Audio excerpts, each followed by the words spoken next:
I call this audit committee meeting of the Conroe Independent School District to order. Let the record show that a quorum of members is present, that this meeting has been duly called, and that notice of this meeting has been posted in accordance with the Texas Open Meetings Act, Texas Government Code, Chapter 551.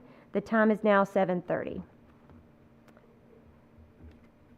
Because a quorum is present, anyone who registered and would like to make a public comment on items posted on the committee's agenda, you are welcome to do so at this time. Ms. Godfrey, anyone? No. All right.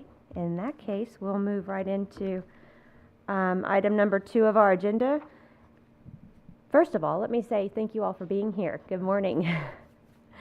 Item number 2 of our agenda, consider and approve minutes from January 16, 2025 Audit Committee meeting. Ladies, do I have a motion to approve those minutes? So moved. Second. All right. All in favor? All right. Item number 3 of our agenda this morning is to receive update on program analysis of planning and construction operations. Mr. Foster? All right. Actually, I'm going to take this one. So after the passage of our last bond, one of the things that we wanted to do was have an in-depth outside look at our planning and construction department. And so we were able to engage with Into Learning, who brought us an expert that has been with us now analyzing the department really for, I don't know, probably been 18 months, right? It's been a long time. And he had come and spoken to the audit committee before, but I asked him just to come back and give, since we have a new audit committee now, just to give a brief overview of his work and his findings. So pleased to introduce Mr. Robert Robertson. He is, like I said, works with Into Learning, but he has experience in large school districts as directing planning and construction, and I'm going to turn it to him and let him tell us what he has seen in our department. All right. Thank you, Dr. Knoll. It's a pleasure to be here. I'm going to make this short and sweet because today's my 48th wedding anniversary. Congratulations. And if I make this quick, I can get home and get my wife her first cup of coffee. That'll get you to 49. Yeah. It's been a real pleasure the last 18 months working with Conroe ISD and specifically the Planning and Construction Department. I have found the individuals in that department to be professional, highly skilled, competent, and they were a joy to work with. All of my questions were answered forthrightly and completely. They made several resources available to me because a large part of this was document review, checking for compliance with board policy and state statutes and such, and bidding processes, selection of architects, contractors, and engineers.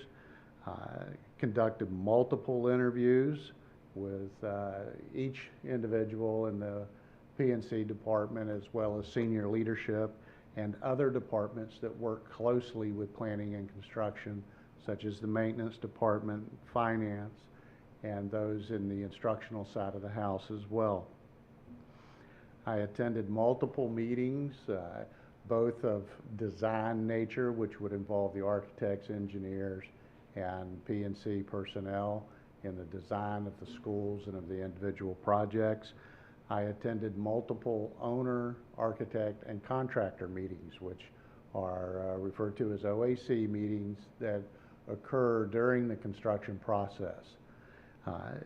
What I found was a large degree of professionalism throughout the department and throughout the relationships with other departments and organizations.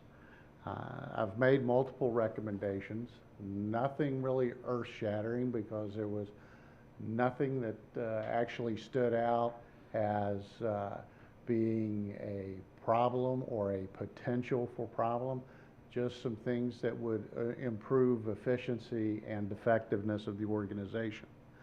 For instance, when I compared Conroe ISD P&C department to similar school districts across the state, similar size, similar bond programs or construction, capital construction programs, I found that your contract specialist was not properly compensated for the job they were doing. It's an individual that took on multiple responsibilities even beyond what her job description said. And I made a recommendation that the district consider reclassifying the position because she was well qualified. And the district took that recommendation, reviewed it, and did reclassify her position. I made a recommendation that the P&C department receive legal training from a construction attorney on contract documents, more to make them aware of what roles and responsibilities were covered in the contract for the parties to the contract, and to ensure that they protected the district's interest in construction projects. This work was completed. They used Mickey Morris of Rogers, Morris and Grover, who is a well-known construction contract attorney in the Houston area. And they even went beyond the P&C department and involved other departments in the district so that they could see the volume and complexity of the work that P&C does, which I think would help those interdepartmental relationships in getting a construction project successfully completed. They also held a different session where Ms. Morris specifically worked with the project coordinators and leadership in P&C to review such items as cost of work, scope of work, how those are costed, how the markups are added. It's more detailed in construction management, but again, protecting the district's interest. And that was completed fairly quickly after the recommendation was made. Professional development is something that needs to continue on an ongoing basis. It's not just a box that you check, especially in school construction. It is a ever-evolving task, if you will. Things change, design thoughts change. There's more research on instruction, which facilities have to be modified or renovated to address. And the P&C department does an outstanding job of professional development. They utilize the American Institute of Constructors, which has a certified associate constructor program, and each of their project superintendents are enrolled and taking the online courses, and what I think 3 of the individuals will test in the fall on the next testing cycle to achieve certification. There's a large amount of on-the-job training and shadowing that happens. The department uses the more experienced project coordinators to bring the newer project coordinators up to speed.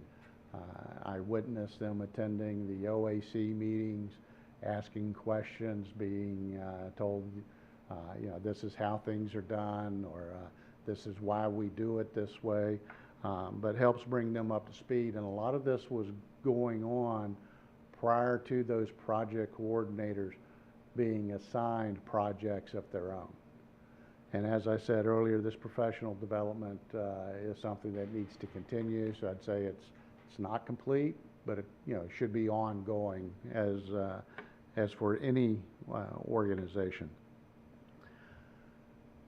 I asked that the district take a look at their interdepartmental relationships between P&C and maintenance, P&C and the instructional side of the house, to ensure that we had lines of communication open, that there was cooperation and collaboration in projects.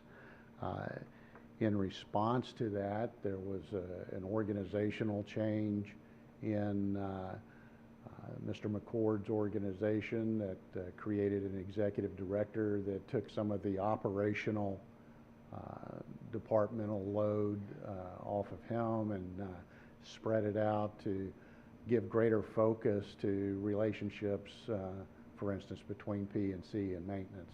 You don't want to build a school that the district would be unable to maintain. And having maintenance personnel involved in the design and construction process pays dividends in the long run. There's also technology and how the technology is arranged in the classroom, what is provided for instruction. Athletics and career and technology all have special requirements and needs that it's critical that we have outstanding relationships with each of those departments, and the effort to improve those relationships is ongoing. Furniture, fixtures, and equipment. It's more than just a procurement action. It's integral in the design process when you design a classroom, and the modalities of teaching that will occur there can be complemented and augmented with proper furniture, fixtures, and equipment. And it was residing in finance, and I made the recommendation that it be moved to planning and construction because it is integral in the design process so that the purpose or function for each space can be achieved, and that transfer has been completed. The district focuses or uses the delivery method for construction of construction manager at risk almost exclusively. There are some projects that I think recently have been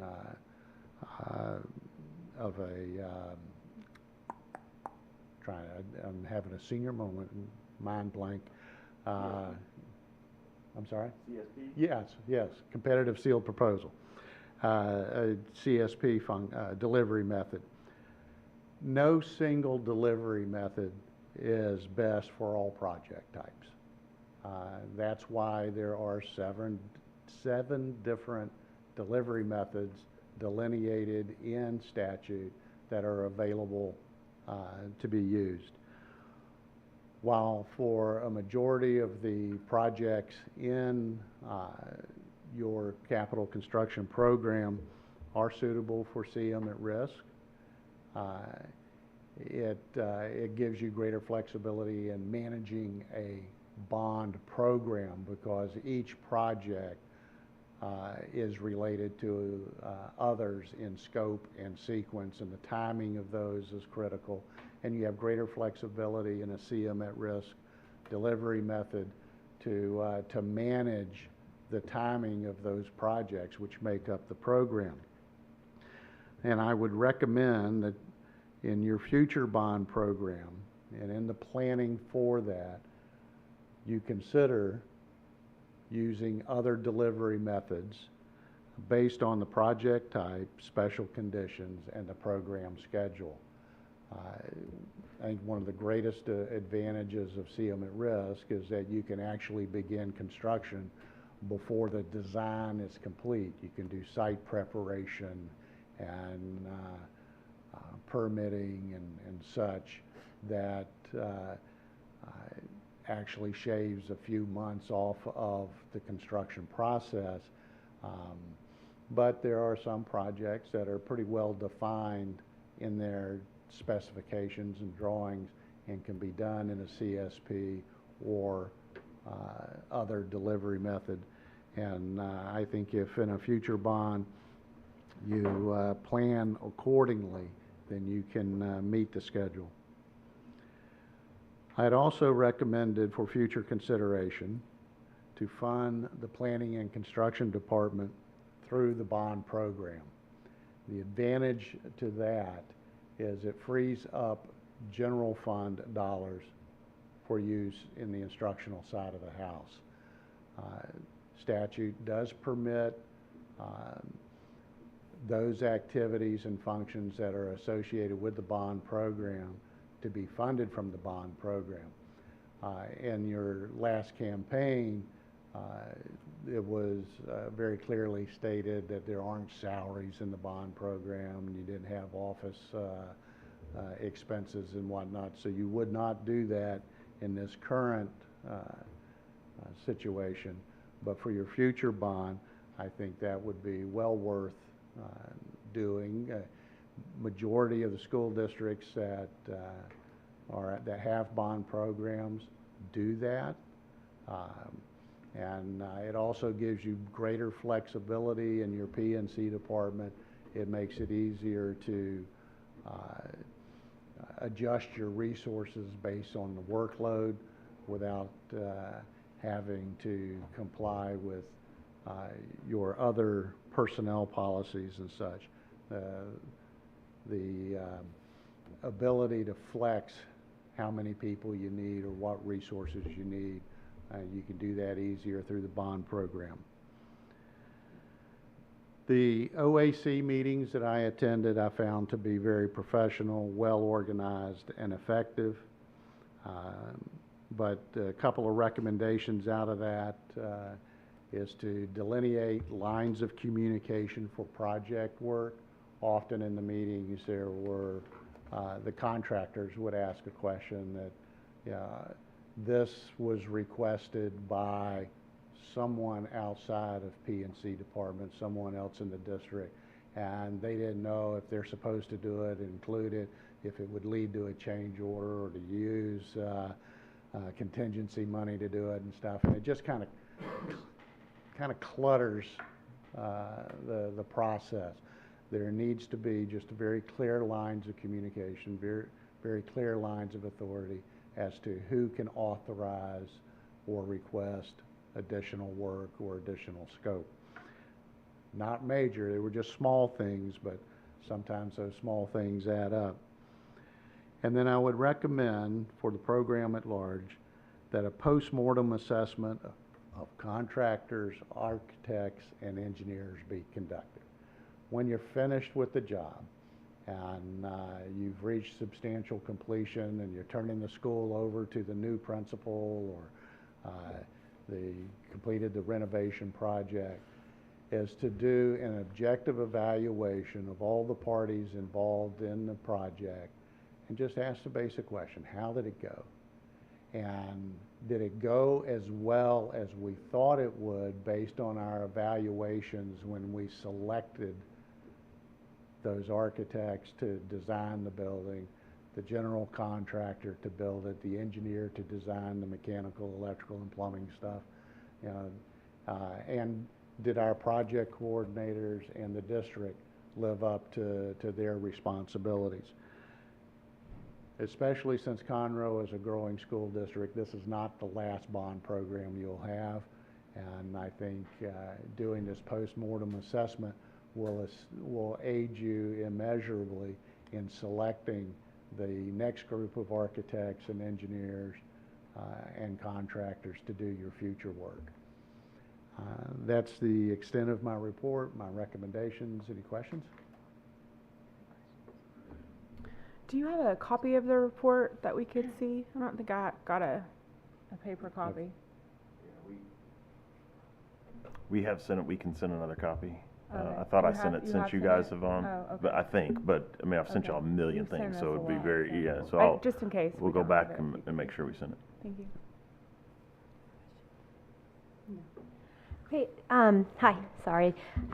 So what was your name again? I'm sorry, I didn't Robert. catch that. Robert Robertson. Robert Robertson, okay. And you said into learning Yes. is that in, as in, and then the number 2? Yes, ma'am. Okay. How long have y'all been working with the district? I've been working with the district in this capacity for about 18 months. Okay, so recent. Yeah, I was on the previous audit committee. I don't recall, I think you said that he had given us a presentation. I'm not sure I remember that, so. Was it May 2024? Was it a year ago? Yeah. Yeah, Was it a year he's ago? been here. Maybe I wasn't at that meeting. That Yeah. might explain it. Okay, I wasn't familiar. Thank you for being here. I appreciate your recommendations that you mentioned, and I do look forward to getting a copy of that report, Dr. Knoll. You mentioned funding our PNC department through future bonds. Mhm. You mentioned that other districts are doing that. Mhm. Roughly, how many, and is that a recent shift that they're using bond money to fund their department? No, ma'am. I manage 3 bond programs in Klein ISD personally, and my department was funded 90% out of the bond program. So Klein has been doing that Yes, ma'am. for some time. Yes, ma'am. Okay, so because bonds are done no more than every 2 years, often much longer than that, how does that work exactly? Do you just categorize an amount in the bond to cover those expenses for the foreseeable yes, ma'am. future? Typically, there's a program administration line or contract administration line that is anywhere from, depending on the size of the bond, 3 to 5% of the total amount in the bond, and that would cover salaries, benefits, office supplies, vehicles, et cetera. Anything that was used in actual management or administration of the bond program. We chose not to fund it 100% out of the bond because there was often times that we did stuff that was not bond related. Right. So, just to be on the safe side. And, some districts, do 50-50, some do 75%. And I think that's my concern, yeah, that we would have some bleed over. Yeah, would that be listed in the bond proposal as a proposition, or is that just input into one of the existing props of the bond? It would typically be included in a single proposition, like Proposition A. So it would be spelled out? Or, you could do it as a single number, or you could have it broken out into the individual projects. Just So it's depending on how you obviously wanted to do it. printed, okay. Yeah. All right. And when you do that, the positions in the bond that are impacted by that is you include a statement in their job descriptions that this position exists due to funding through the bond program, and should the bond program cease or be completed, then that position goes away. Okay, all right. One other thing, you said the after project evaluations, are we currently doing any type of after project evaluation? The leadership in P&C is very in tune to how they perform, but and they do something like a postmortem, but it's not formalized. And so I'm just recommending that it be formalized and be something available to anybody when they go to evaluate the next project or next bond program as to who's going to participate. And that recommendation is in your report? Yes, ma'am. Okay, all right, thank you so much. You I bet. had one question, sorry. I remember from your presentation last year, you mentioned that we had some new project coordinators who could use professional development to get acclimated. And I was wondering, over the last year, have you noticed that professional development has created some growth there? Yes, ma'am, very definitely.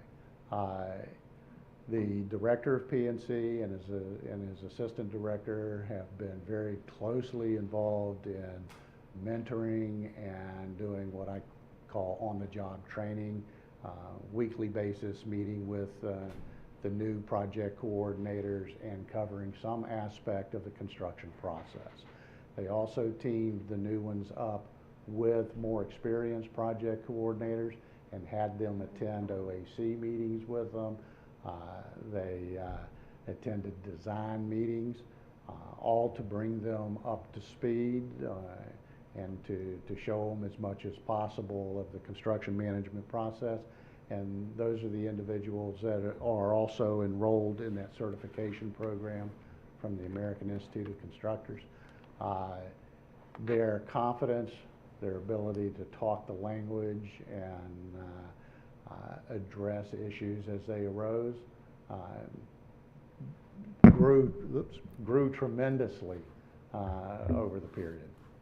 Great, that's great to hear, thank you. You bet. Anything else? I'd just also like to say we know this, but it's nice to have an outside view that we have the best in the business and Easy Foster running that department. So thank you, Easy, for the job that you do. Thank you, Mr. Foster. Thank you, Mr. Robertson. You bet. Thank you. All right. So that brings us to item number 4 of the agenda, receive results of comprehensive technology assessment and staffing study. All right, Dr. Jared Lambert. I won't steal his thunder and say his new role. I'm sure he'll tell us that in this presentation based on what we've learned through this process. Depends on how the presentation goes. Okay, yeah, that's right. Good morning, Chair Dungan, members of the Audit Committee, and Dr. Null. I'm here to share a summary of a comprehensive technology assessment and staffing study that was conducted for us by True North Consulting. And okay. So briefly, the group of us that worked on the initial planning of this project, again, are going to be names that are familiar to you because they're in planning and construction as well. But I served as the project leader and worked with Mike Endegard at True North to actually run the project. So the project had 2 components. There was what True North calls a comprehensive technology assessment, and we'll talk about all the components of that in just a second. But that ran through September of 2024 through March of 2025. There are 4 focus areas, and True North was physically on every facility in the district with the exception of the wastewater treatment plants that we operate because there's no network infrastructure that they needed to look at there. The staffing study ran from September of 2024 through December of 2024. True North compared us to other Texas school districts and national standards. They looked at our organization, at staffing, and at strategic planning. The components of the comprehensive technology assessment looked at information and operational technology, safety and security, teaching and learning, and then there was a staff survey, and they looked at staff, teacher, user experience throughout the district. Within the information and operational technology assessment, they looked at these areas. These are the highly technical components of technology. They also looked at safety and security technology. And then they looked at teaching and learning, including campus and classroom multimedia, student and staff devices, and digital learning integration, which included focusing on professional development as well.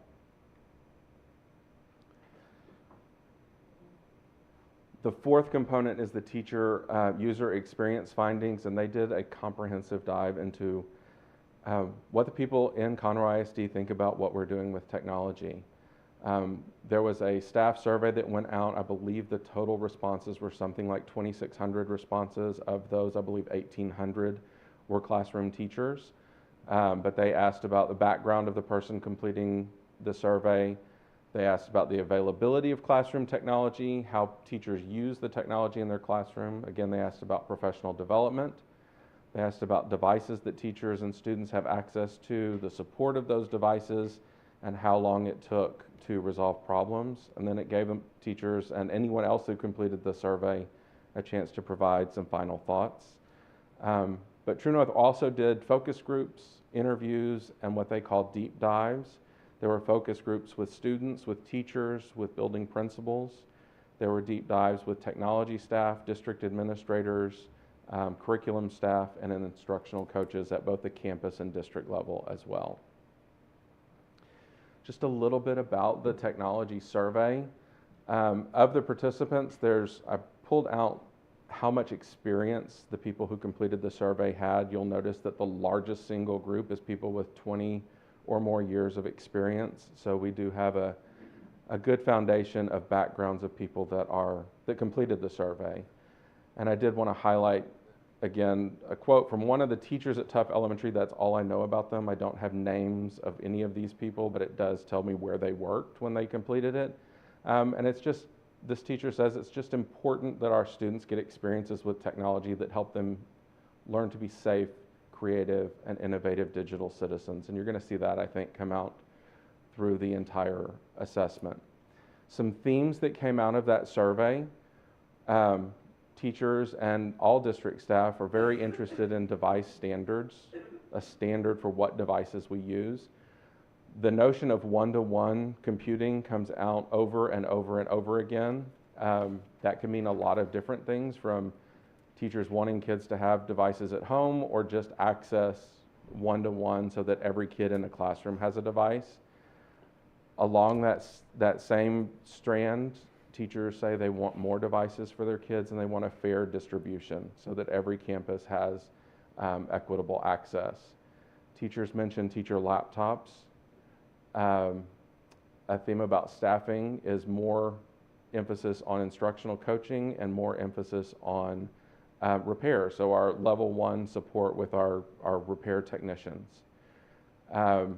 Teachers talk about device management, which is something like GoGuardian, that kind of a tool that lets a teacher manage the devices in their classroom. And they talk about wanting more and more focused training and professional learning. When we ask teachers what is the current level of technology available in their classroom, over 2/3 say they need more and newer technology. About 1/3 say they have adequate technology, and 1% say they have too much technology. And then when we ask teachers about what are the things that they want more training on, these are the things that come to the top of the list. It's organized by the highest percentage requests at the top. But they're interested in active learning, personalizing learning for students. They're interested in more training on Google tools and a variety of other things, including digital portfolios, innovation, and robotics, and things along those lines. When we asked teachers what was the most meaningful piece of technology in their classroom, the overwhelming answer was Chromebooks. Teacher desktop comes in second, and nearly 20% said the document camera is one of the most important tools that they have in their classroom for technology. Can you go back a few Certainly. slides, actually, when they were asking for more technology? To Is this slide? yes. Okay. Is that Chromebooks, or what specifically are they needing more That of? particular question does not ask a specific type of technology, but I think when you combine that with this information about what the most effective tool is that they think is most important, I think it's safe to make that assumption that the Chromebook is the primary piece that they're talking about. With this question, sorry, you say that this 45% said student Chromebooks. What were the other options other than teacher desktop and document camera?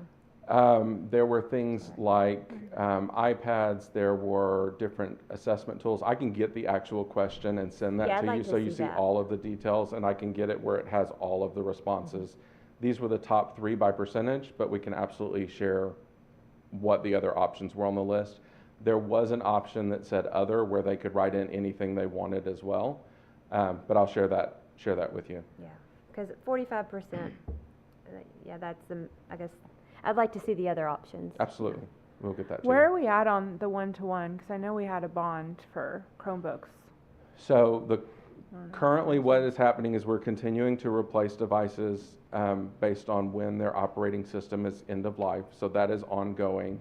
And then the actual focused work of getting to a device standard where there's a certain number of devices in every classroom begins over the summer, where we're confirming our inventory information that we have, making sure that we have good numbers, and then actually going into schools and getting to that device standard where it's effectively one-to-one in those classrooms.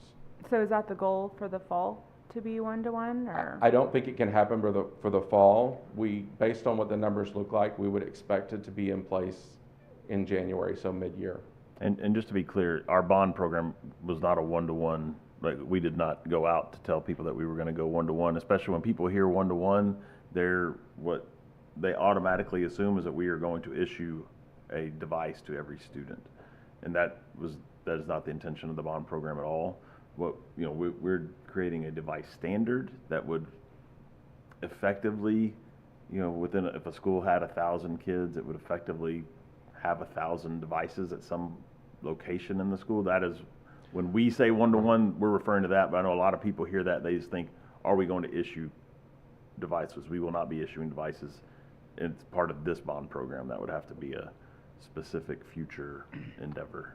When you say issuing, like for each kid, do you mean like people would assume that they take the computer Correct. with them throughout Yes. the day? Yeah, so a lot of our neighboring districts have such programs.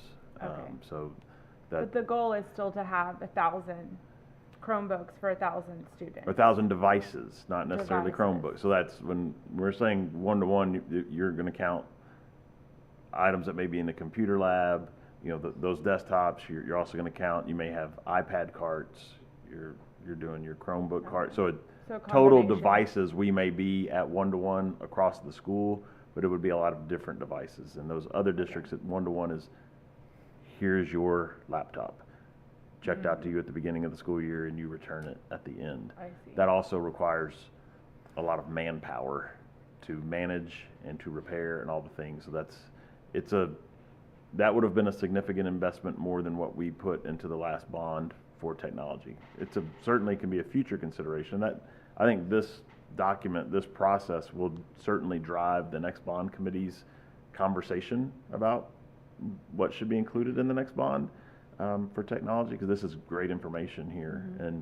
But if we ever want to make that decision to go one-to-one, it's a bit of an exponential increase in technology spending, not just a linear move, right? It'll be a significant jump. Kind of on that same line of thinking, I noticed in the audit report that only 19% of the participants are confident that the technology tools will be available and in good working condition. And I found that concerning, since our teachers often have to do testing and stuff like that on the tools, using the technology tools.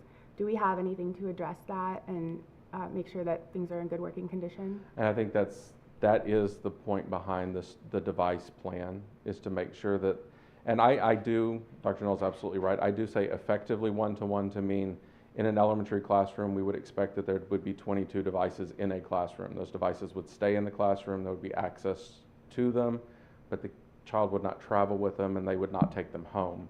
So that, I think, addresses that same concern, is that we are moving from what has effectively been in the past a campus responsibility of maintaining the technology, getting it to a standard, to making that a district responsibility. We're going to commit to, these are the devices that we have in a classroom, we're going to make sure that they're operational, we're going to make sure that you have the number of devices at that standard. So I think that will go a long way to address that concern. And I think the question, Dr. Lambert, that often comes up regarding this is, if a teacher's going to assign a task or an assignment that requires the technology, is the technology available through the district? And that's really the concern I have regarding the technology, is that if the teachers are creating assignments that require technology, that the district is providing it. And it sounds like that's where we're headed. That is where we're headed. Okay. Yes, ma'am. Thank you. So then True North made a number of recommendations. They made a recommendation in every area. The majority of the recommendations I will share in this presentation relate to classroom technology. There's a couple of reasons for that. The primary reason is that if you look at all of the network operational technology, safety and security components of the assessment, based on how True North evaluates those things, we are at or above what they consider average, and in many cases, most cases, well above average in those areas, because we've had a consistent focus on those areas as well. But there are places where they make some pretty significant recommendations in terms of classroom and instructional technology, so that's what we'll focus on. Recommendations related to instructional devices, and before I go further, I want to point out that anything in green is something we have either started working on or completed. The vast majority are things that are in progress, but they're all things that we're currently addressing. Many of them we began addressing before we got the report, because we also didn't stop working as they did the assessment. But they recommend that we develop a hardware standardization plan and replacement cycle. That's that classroom device standard that we were just discussing. So that plan is in place, and now we're in the process of purchasing and getting those devices in classrooms. They recommend that we include appropriate funds for student and staff devices in the district's operational budget. Most of our replacement is in a bond budget, so that's why that's not in green, even though we are working to get devices in classrooms. They asked us to consider increasing technical support staff and streamline the process for repair. I've highlighted the fact that we're streamlining the process for repair because we're implementing a new ticketing system that will let our inventory and our help desk tickets all talk to each other, which will make it a much more streamlined process. It'll make us easier to loop in, make it easier for us to loop in different components of the technology department in that process as well. Can I ask, Dr. Lambert, is that, absolutely. what system is being used to develop that? It's called Incident IQ. Is that through our new web platform, or no? Is that something separate? It's something separate. It's an inventory system. It's also a ticketing system. It's a modern version of what we have used in the past, and it is a system where those two pieces talk to each other. Okay. Currently, our inventory and our ticketing systems aren't integrated systems. Okay, but it's streamlining the process. It is very much so. Okay, thank you. They have recommendations related to digital learning. The first one is that they recommend broadening the instructional technology team. They ask that we develop more structured approach to managing digital resources and technology integration support. So again, Incident IQ is going to help us in managing our digital resources. We also use something called Learn Platform that helps us in the approval process of what software is approved for use in the district. They've asked us to develop formal process for software and tool approvals across campuses to ensure consistency and security. Again, we're using Learn Platform to that. That will also show up in the Weaver presentation that we did on software as well. And they've asked us to reduce duplication of data entry between systems. That is a massive component of Incident IQ. One of the biggest selling points for us was that it should significantly reduce the amount of time a teacher or any other staff member takes entering a help ticket. It automatically collects a lot of the information needed because it is integrated with our inventory system. Then they recommended some staff recommendations. One is that they recommended we consolidate technology services under a single leadership structure. This is what Dr. Knoll referred to as I got up here, and I guess I'll say it now. So we've combined our two technology departments, network services and information systems, into one department, and I've been given the opportunity to lead that group, and I will report to Karen Garza, our CFO. So it's taken the two groups and pulled them out of two separate departments, made one technology department, and kind of unified that reporting structure, which will let us, again, improve our efficiencies. It will let us help streamline some processes so that we're all on the same page. True North What is asked that going to be called? Your title or group or what? We're calling it Technology Services, and Okay. so I'm Director of Technology Services instead of Director of Information Systems. Okay. Congratulations. Well, thank you. They've asked us to create cross-functional teams to improve efficiency. We're already working on that. That's a key part of why the two departments are coming together. It doesn't make any sense just to pull two departments together and say, all right, somebody else is now responsible for them.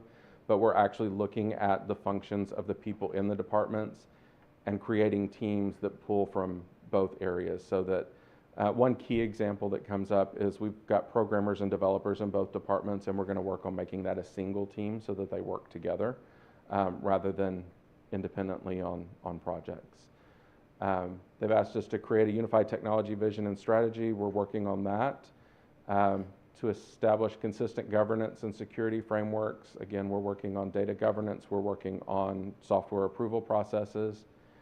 To develop clear career advancement pathways. One of our goals is to work on, not unlike what Mr. Robertson was talking about with PNC, is training opportunities that we want our people to go through that are specific to the skills we want to develop in technology. And they've asked us to implement integrated project management practices. I'm going through a project management course now along with Mindy Harding, our instructional technology coordinator, to see if it's one that we can use with the rest of the team, but we're actively moving in that direction to build those skills. And that is the presentation, so I'm happy to answer any questions that you might have. I have a question. Yes. And thank you for that presentation. I know you said the departments are being combined. I was wondering, what are we doing to document and standardize our critical systems and workflows and stuff like that? So we continue to work on that. That again is some of the pieces that the Weaver audits talk to us about, and we've been working on that for some time. We are building procedure documents. we have a tool that is, it's called Confluence, but it's a web-based system that we're using to build in our documentation so that we know, I hate the phrase if someone gets hit by a bus, but we don't have the redundancies Or in promoted. people, or proponent, or all of those things. We don't have the redundancies in people in a lot of positions that we would like, so we have to have that documentation in place so that the people we do have who have the skills to do the job but not the current responsibilities can take that documentation and move with it, and we're building that out in a place that only our technology department staff can see it. So Great, I'm glad to hear we're doing that. And then I had one other question. What is our policy for content filtering? Because I know with my own child, she's been able to get into some of the social media things on the school computers, and so I was wondering what our policy is for the content filtering. So when it comes to content filtration, I know that we meet all of the SIPA requirements and all of the legal requirements, but there are always things that we can do to be tighter. There are always things that we can do. Again, if you go back to one of the themes that showed up in the staff survey was device management software. There are ways that we can look at that, and if that's in place, then teachers can further manage access to different websites in their classroom for the specific time that children are on the devices in their room. So that's something we're actively looking at, is like, what are our options? There's always a cost associated with that because, again, for whatever reason, companies don't want to give us their products for free. But we are actively, and we've done a lot of work looking at all the things that are out there for options when it comes to device management, which then also includes additional layers of content filtering. So I don't have an answer for what we would use or even what we would recommend right now, but we've looked at probably 8 or 10 different products and have some that we prefer over others, and we're continuing to do some work in that area. Oh, great, that's great to hear, because these kids can get into everything, it seems like. Dr. Lambert, are we currently using any type of software to control access? For content filtration, yes, there's a district content filter in place. It has been for as long as I can remember. I thought so, yeah. So there is something in place. It's not so much that we are absolutely filtering, and we are in compliance with all federal laws and state laws regarding filtering. To the extent that there are a number of pieces of software and websites that the governor said no state agency can use, and those we go in and manually block through our filter. So we're in compliance with all of that. What the question then becomes is, what tools are out there that we can give teachers more access to, can give them more ability to manage their classrooms and what their kids do on devices. Okay. So it's really a question of what are we layering on top of what we're already doing and all the requirements that we are already meeting to empower our teachers to better manage their classrooms. Okay, good to hear. There's two double-edged swords there, right? One, first of all, it's a blessing to have really smart children. Second of all, it's a challenge because they're very capable, right? And then when we do filter and we do block, when we become overly aggressive, then it turns into then nobody can use anything because everything gets blocked. And so then they get frustrated that, well, why do we even have it? We can't use it. We're so having there's that problem in my house right now. You're right. So it's like, where do you find that middle ground? And it's hard because the problems of next school year don't exist yet. There'll be some new something next year that we'll be chasing down, and so it moves quickly, and so it's a constant challenge. It's good to hear in the world of education, though, someone is selling options for us to explore and implement, because I think this is a problem that's not individual to us, so it's good to know. Are we manually blocking social media sites? I believe, and I'd have to ask to know the people managing the filtering, but social media sites are blocked for students. It's dangerous to say that all social media sites are blocked because there are so many different things that can be called a social media site. I will, rather than give you an incorrect answer, let me get the correct answer and share that with you. Okay. I would prefer that they be blocked. Okay. So. Me too. I mean, they are. They generally speaking, they are. Yes, absolutely. Okay. The general answer is yes, but I don't want to have a broad brush there. And that's where we do run into the same, and they are blocked for students, but then we block things for staff, and then they need access to do something. They're the whatever coach, and they need to run the Instagram account, and so that's where we just run into those challenges. For students, it's a little easier because you just go, no. Staff, it gets a little more based on what their title is, what they're trying to achieve. I think that's one highlight we can bring to attention is our new communication system through our web platform that is going to allow streamlined communication across the district without the use, or so much use of social media, right? Well, I don't know that it changes social media use. It changes direct messaging use, but the social media aspect is for the world to see. I mean, we still want to highlight what our kids do. We still want to have an But it's Instagram limited on account that social. highlights the communication aspect of two-way communication in those platforms would not be something that we would use. That's what the new communications piece will change, but it won't change the forward-facing way that we communicate with the world about Which is what's done going by on. administrative level or always teacher level logins, right? Or as far as social media use in our district is limited to teacher and above. So the way that we run the social media accounts is, different department heads will run their own district social media accounts, but at the campus level, principals designate social media helpers. The official term is escaping me in this moment, but they have to send approval to us, and then we connect those accounts. That's how it has been in the past. With our new system, we are able to link up Facebook, Instagram, and Twitter through our web-based platform, and then people don't have to go directly to the platform to post. They go through Aptogee to log in, and so I think that will actually streamline a lot of the challenges that we may have experienced in the past, because previously, if the campus secretary or the social media manager at a campus was wanting to or needed to assist the principal with posting something, it's blocked on the Wi-Fi, so they would have to go to a desktop, and their desktop's IP address would have to be cleared through technology to be able to log on to Facebook to help manage the campus's social media account.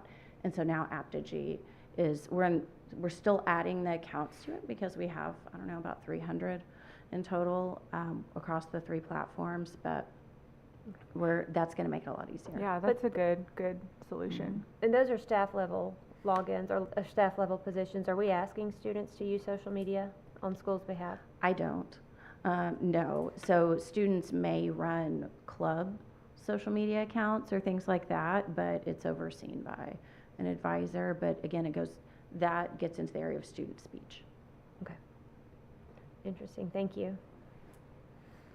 Can I ask a separate question? True North, did they look at kind of best practices for the quantity of technology use, like best practices per grade? Like how long are our students spending on technology? What is appropriate for each grade level? Did they look at that? True North did not. That is something we're actively looking at in instructional technology as well, because I know I believe it was something you brought up at a previous board meeting, and we walked on the board meeting and talked to the instructional technology team and said this is something we're going to do the research on. We're going to be ready for those conversations, especially as we do district planning for the coming year. Yeah. So we're absolutely doing that research. I don't have anything on it to share with you right now, but the team is looking at it. I know it's a fine balance, right? I mean, we have to use technology. I just want us to be careful that we're not over-reliant on technology. And the other thing is that there's a difference between passive use and active use. And so when it comes to instruction, we definitely want to focus on the active use of technology, where we're creating, we're doing, we're making things, we're doing assessments, rather than passive use where we're perhaps watching videos and just receiving content from different things. So I would put that caveat in there that there's a difference between active and passive use of technology, but we are definitely, that's one of our things that we're focused on understanding is what makes sense in terms of minutes on a device. Thank you. And I think the Shack could be a good resource too to dig into that as well if you partner with them. So thank you. I had one more question kind of along a different vein. I noticed in this report that it said that there's a lot of variability in the functionality of our PA systems, which is impacting people's ability to communicate with the school, or all the students in school. And so I was wondering what's being done to improve that, So I was thinking it could even be a little bit of a safety issue. And I was wondering if we are able to, I know everything's expensive, but I was wondering if we're able to take any steps towards putting up hallway digital messaging devices so students can read where it's hard to hear. Yeah, I do know that in the past, some of the digital signage has been put in at different campuses. When I was principal at Bush, Network Services at the time provided some of that equipment. So we can look back at what that looks like and what the options are. In terms of PA systems, that's actually something that falls under maintenance and custodial in Conroe ISD. So I can share that information with Mr. McCord, with Mr. Schroeder, and see where we go from there. But that would be something that we would need to address in conjunction with other departments. Yeah. Easy, does any of that fall under any of the campus updates that we're doing, the safety and security, or any of the other updates on any of the campuses? So it's not so much defined as safety and security, but our critical infrastructure projects, we do look at the PA systems while we're there. A lot of the issues we have long-term are just equipment that is aged and they don't offer replacement parts now. So whenever budget does allow, we're looking at replacing those head-end systems while we're there on those campuses. So that's an active conversation as we run through each campus. We're currently working at 18 campuses. About 3/4 of them have front-end equipment that we're putting in on the PA systems. The major renovations where we're doing big work, like at Knox Junior High, that's getting a full new front-end system with our new front office. So we're working to improve those as we do capital improvements at each campus. Oh, great. I'm glad to hear that. Thank you. And that's an ongoing effort, right? Yes, and like kind of like professional development, we're almost never done. By the time we finish, Right. it'll be time to start over again. So. Okay. Thank you. Any? Thank you. Thank you, you very Dr. much. Lambert. All right, so moving right along to our item number 5, consider and approve the 2025-2026 audit plan. Good morning. Good morning, Chairman Duggan, members of the audit committee, Dr. Knoll, and guests. I have a lot to get through, so we'll get to it. So we have the results of the 25-26 risk assessment, and the things that are in the top 10 are the usuals that are in the top 10. It's, planning and construction, transportation, payroll. These are all the big ticket items, and it just kind of makes sense that your risk would be higher in these areas than others.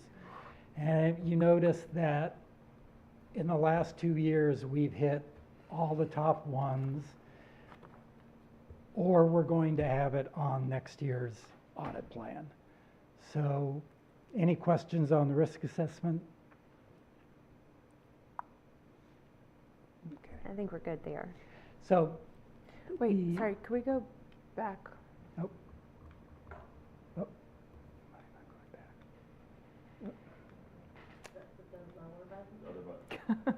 Why is it not It's a going? new Other controller.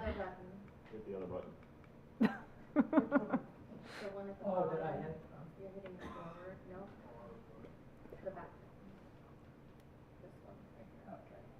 Sorry, didn't mean to. There we go. Oh, yeah, to the first slide, yeah. All right. Planning and construction, so was that not what Mr. Robertson, is that his name, just presented to us? Is this a separate, like a Yeah. deeper dive, planning and construction? No, the risk assessment, that's what we sent out to everyone. And we get the input from the audit committee and senior leadership, and they kind of rate from 1 to 5. Right, right. Yeah, and so this is just the results from that. So we're going to look at it again, because I I do thought, every I year. thought he just, Yeah, so every year we're doing this. during the summer, Okay, I do, and we'll talk about it in the audit plan. okay. But this is an annual review that you conduct? Yes. Okay, So Okay. okay. this year it'll be Flex 24. It kind of just depends on what's close to being done. And so we can really go back and look at the numbers and the subcontracts and things like that. So the first thing we're going to do is the CISD vehicle inventory non-bus. The reason we're doing this first is this gives everyone kind of a chance to get started with the school year. We don't want to be interrupting when kids are just coming back to class, so this is a good kind kind of first couple month audit, and it needs to be done.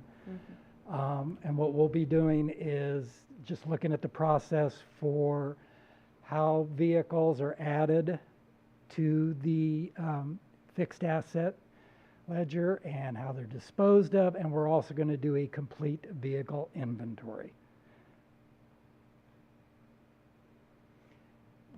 The next one would be CISD Police Department, and again, this is just, we did this 4 years ago, so it's their time again. General operations, training, staffing, certifications, evidence process, and just security. Also, what I think just from a resource perspective, we're gonna do the vehicle inventory for the police department when we do this. And Mr. Hayden, I'm glad to hear that, because that is one curiosity I've had since becoming a board member, is where we're at on vehicles in the district. I see that we have quite a range. We do. We have new patrol units, we have very old We do. patrol units. So I'm interested in those results. We'll be getting those in September, I assume. You'll be, no, this will be in the January. This will be for January? Yeah, because Yeah. we probably won't we won't be done with that until October. So it won't start this summer, Yeah. you'll start that in Q4, okay. Um, Looking at it. But thank you, yes, Yes. I'm interested in those results. We'll also do child nutrition. Again, there's a lot of cash that happens with child nutrition, so you really want to look at cash controls, inventory controls, which means how the food is received at campuses and inventoried, and just general compliance with CISD and state, federal regulations, because there's a lot. And that's one thing that was recently done, I believe it was early last year maybe, you did an audit of child nutrition. And Yeah, there's a USDA, I think, that does But one. my point is, we recently did an Yeah. audit of the child nutrition program, so this is just a follow-up, or are we gonna do that annually? No, so the last time internal audit did one was 3 years ago. When we replaced the child nutrition, So we did, systems? so like 3 years ago, we did a child nutrition audit, then we did a follow-up. So this will that's be the one I'm another talking full. about, so yeah, it was within the last 2 years that, Yeah, this is another full audit. okay, good to know. And then we'll do the transportation audit follow-up, because we had quite a few findings. So this gives them a year, and then we go back, and we typically like to give a year before we do a follow-up, make sure they've got time to implement any of the recommendations that we've. When should we expect to see the results of the transportation follow-up? So that would be in the May, May, okay, yes. thank you. And then every 2 years, Dr. Horton, who's head of fine arts, and I go out and do a band instrument inventory so this one in May will be for the high schools. And then in November, we do intermediate and elementary. And the off years that we don't do it, though, we put a process in place where the principal of the campus has to do it and sign off on it. So it's happening every year, but it's good to have that independent count every other year. I just wanted to say thank you to everybody who has been doing that one. I noticed from the last one that we've been able to find and keep track of a lot of instruments, so I think that's a really Yeah. great thing. So we've made a lot of progress on that. Then in the summer, we'll do the school buses for the vehicle inventory. This makes sense because they're not out running as much. Can you go back to transportation versus school bus? So, In the previous slide, you had transportation, yeah, that was just the follow-up okay. for the audit findings that we had on the last audit, which was presented in the last audit committee meeting. So this will be the next scheduled full audit of buses? We didn't look at, No, that was Bus a inventory. transportation department system audit, for the program. This is purely Just a an bus audit in- of the number of buses, pure inventory. This is just an When was the count. last bus audit? I've never done one. Yeah. Okay, thank you. So, and then, so again, annually, we always do a P&C, well, where we review final cost calculations, we go through all the backup documentation, review subcontractor contracts, go through change orders, and just do a deep dive into all the numbers, make sure everything ticks and ties and has proper documentation and backup. So we have a full audit schedule for next year. And then, I went back, sorry. And then the last one is the IT audit. And what we're going to do is what's called IT general controls. And you can see it's user admin and just change management and passwords, just things like that. We did a full one 4 years ago. And before that, it had been 13 years. So needless to say, that one 4 years ago had a lot of findings to it. We did a follow-up the next year. And so now with the change of combining the two departments, this is a good time for us to go back and revisit this and do a full ITGC audit. And so that's the audit plan for 25-26. Do y'all have any questions, or? Ladies, So you have need to vote to approve. any questions? I don't have any questions, but I think that this internal auditing is really helping with a lot of different systems. So thank you for digging into everything. Oh, thank you. I do want to ask, with the changes of leadership coming and the changes that are in motion, if we wanted to tweak or make additions to this plan, is that something? We always can make. Because I do yes. see room for maybe some reworking of it, but I like it now. Yeah. I think just moving forward, we might definitely want to make some changes. I so. always leave enough flex in the plan because stuff happens. Right. As we all know. So yeah, that's, if something pops up or the audit committee wants me to focus on something, I work for y'all. All right. So, yeah. All right, good deal. All right, with that, any other questions, ladies? No. I think we need to, do I have a motion to approve the 25-26 audit plan? So moved. Second. All in favor? All right, none opposed. Thank you. Appreciate your presentation and all the work you're doing. Thank you. All right, we look forward to more results. All right. So, oh, I'm sorry. Moving on to but the, it's we're going to the high schools next year. This year we've been doing elementary schools. Every other year we'll hit the high schools. All right. So now the 24-25. These are the activity funds in green. Are the ones that have been completed. As you can see, we're really focusing on the elementaries. Kind of let them go because their activity funds are a lot smaller than like high schools. And so we needed to kind of catch up, and there's some schools we hadn't hit for a while. So that's why it's elementary school heavy.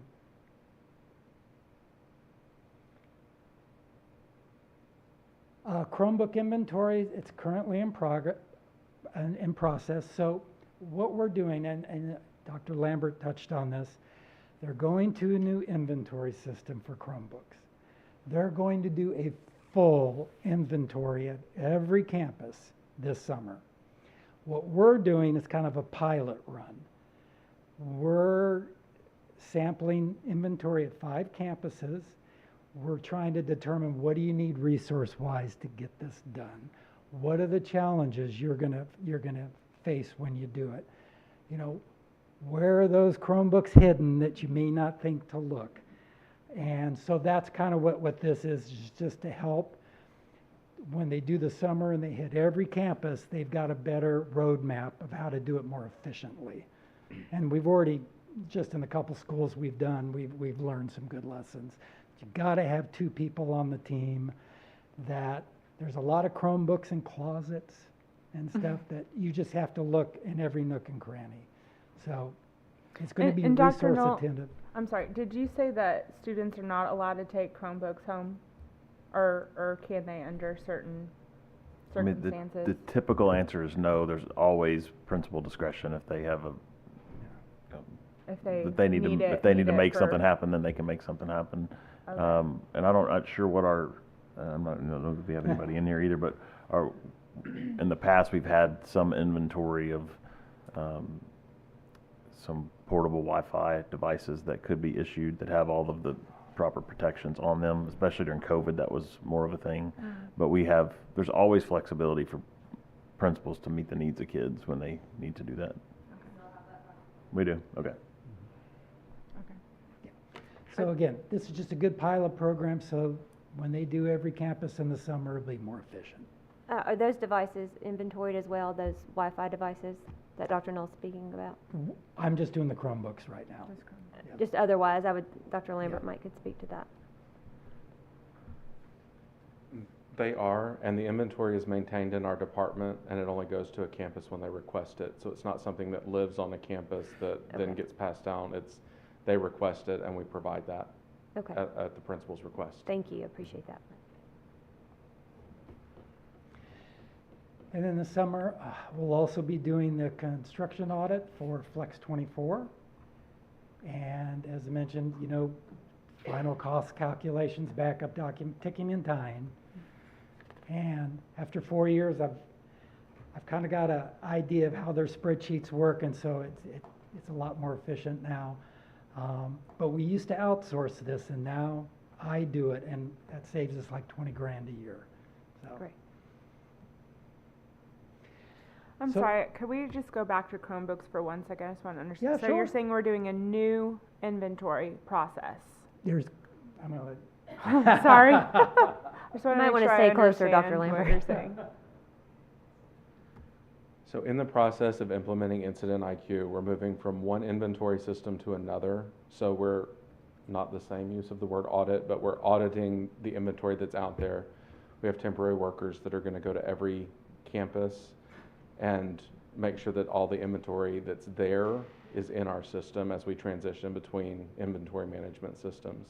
Okay. It's also essential for how we move forward with the device standard, because to know what we need to put on a campus, we have to make sure we know what's on the campus. And so it's just a good time between the audit that Brian's doing and then the transition from one inventory system to a new one to make sure that it's right.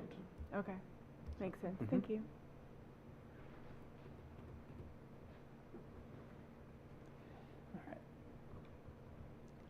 So next, the Application Security and Controls IT Application Inventory Management Audit. That's a mouthful. I'm going to let the Weaver team. One of the things I want to mention, and I probably say this every time, is the partnership I've got with Weaver works great. Rima has been the partner on this for 4 years, ever since we started. She knows CISD, she does a great job, she knows the people. I've had the same senior working for me for 2 years from Weaver. She, again, knows everything. It's just this co-source saves us money, and it really works because then we have Rima and her team's IT expertise that there's no way we could afford to hire in-house. So, anyway. Thank you very much, Mr. Hayden, for those kind compliments. So my name is Rima Peripilli. I'm a partner within our IT advisory, or within our IT practice, focusing on IT internal audit. And I have Mudra Mohanty with me today, who's a manager on my team. So really what we did, and as Mr. Hayden spoke about, we have assessed IT general controls in the past. It's really a broad stroke about the foundations of what an IT organization is looking to do. A lot of what we focused on historically has been more of the administrative support functions.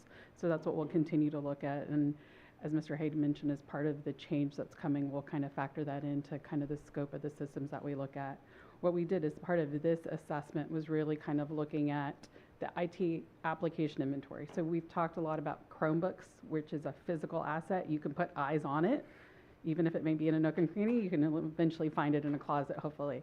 When we're talking about software systems, we talk a lot about, things that are sitting on a server. So you may not know what the count and quantity of what may sit on a server. And today you also have a lot of web applications. So you're going out to a website to be able to log into stuff. And so being able to have really a purview of what is the inventory of software that we have, to be able to know what needs to be managed and monitored is what starts to become important when you really think about what do I need to do to be able to support the systems, as well as knowing what the landscape and IT environment looks like from a cybersecurity perspective. So that's where we really focus this internal audit from a design evaluation perspective, because it's something that's new within the district, of being able to start that process of how do we get this starting place for an inventory of what are all the things that we have, not just from an administrative perspective, but also be able to capture all the things out at the school districts or out at the schools as well for the entire district. So that's the process that we've done, and because it's in its starting process and we're still going through with Dr. Lambert owning that process of trying to build upon it, we really did a design evaluation, and you'll see that there are a number of findings which kind of similar to the Chromebook process where Mr. Hayden's working to be able to say what's the proof of concept. We really kind of wanted to take a look at the first pass of what have we started, where are there ways to improve that. So that's what you'll see in stuff that Dr. Lambert and Dr. Morrell are going to work on. But I'll let Mudra go through kind of the details of the next slides of our scope and as well as our results. Thank you, Rima. Hello, everyone. As Rima mentioned, as part of this engagement, we did, as part of this internal audit, there were two objectives that we looked at. The first one was the design of the application inventory and the classification, in which we looked at the policy documents, the inventory that's there currently in place, if there is any monitoring and updating process that's happening for the application inventory, as well as the roles and responsibilities in order to update and review it. Apart from that, we also looked at the application classification along with the data classification that's there in place. The second objective that we have was the design of the end-of-life management of any applications. We talked to the teams to understand what the process is to decommission the applications once they're not in use. So those were the two objectives for this internal audit that we had. We started discussing processes with the team starting January, and we started getting evidence and more information in February, and that's the time when we completed this audit.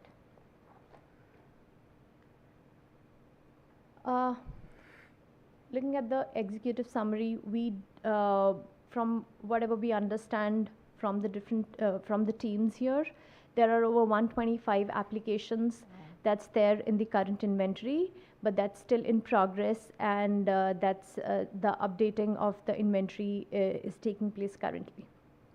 As part of this internal audit, we identified 7 opportunities for improvement, which we discussed with Mr. Hayden, Dr. Lambert, and Dr. Morrell, and they have agreed and provided management response on each of the findings.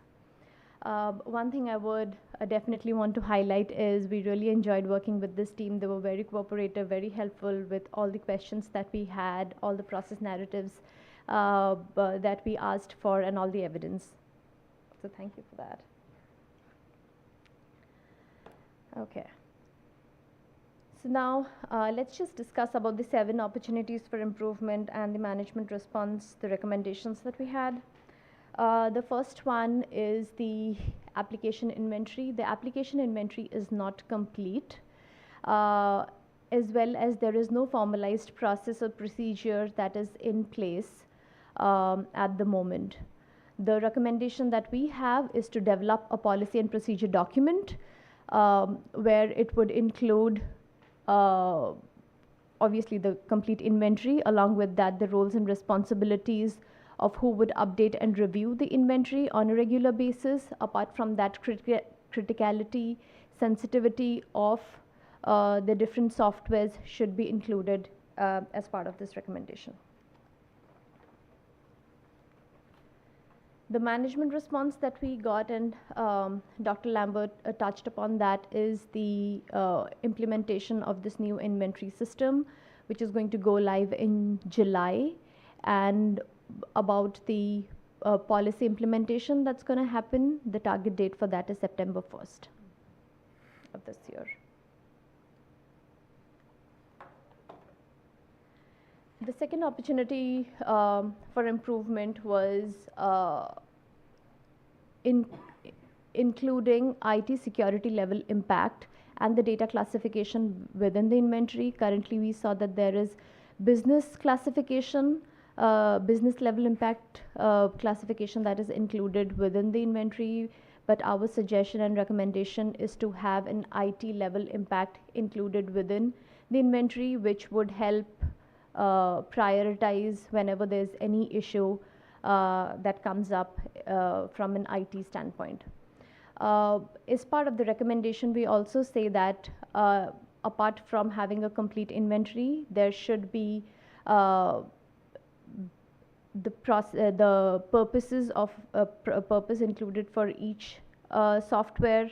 If it is an on-prem or an infrastructure as a service, or is it a software as a service, what vendor is supporting that, related databases, servers, as well as the single sign-on method for each of the application that's included in there.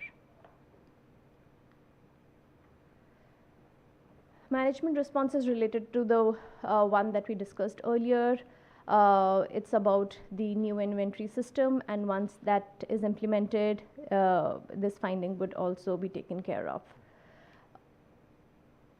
The target date for it is July 1st, which is the implementation date of the tool.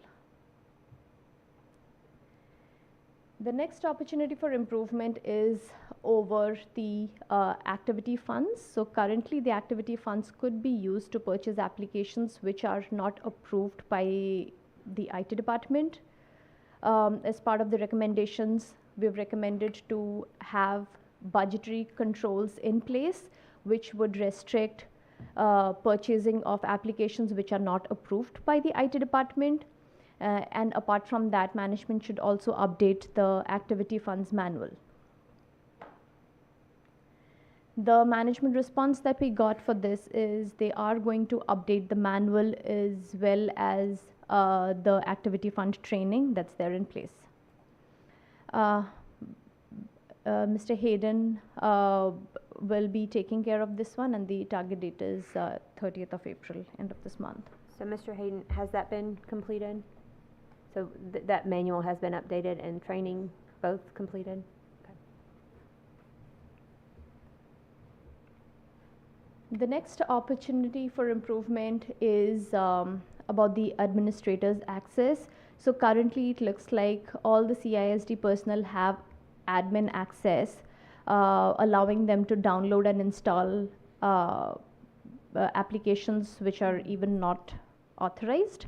So the recommendation that we have is to limit it to IT personnel only, so that every application which is being installed goes through the IT department, and also to have a software center where only the approved applications are there to be installed into the system.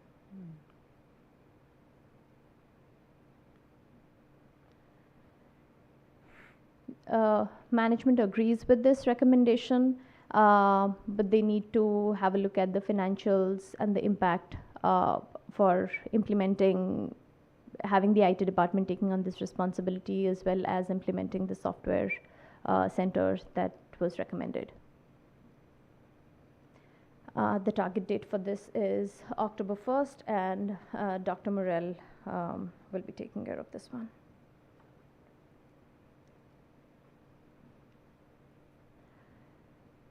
This opportunity for improvement is about periodic review of the web traffic across the district.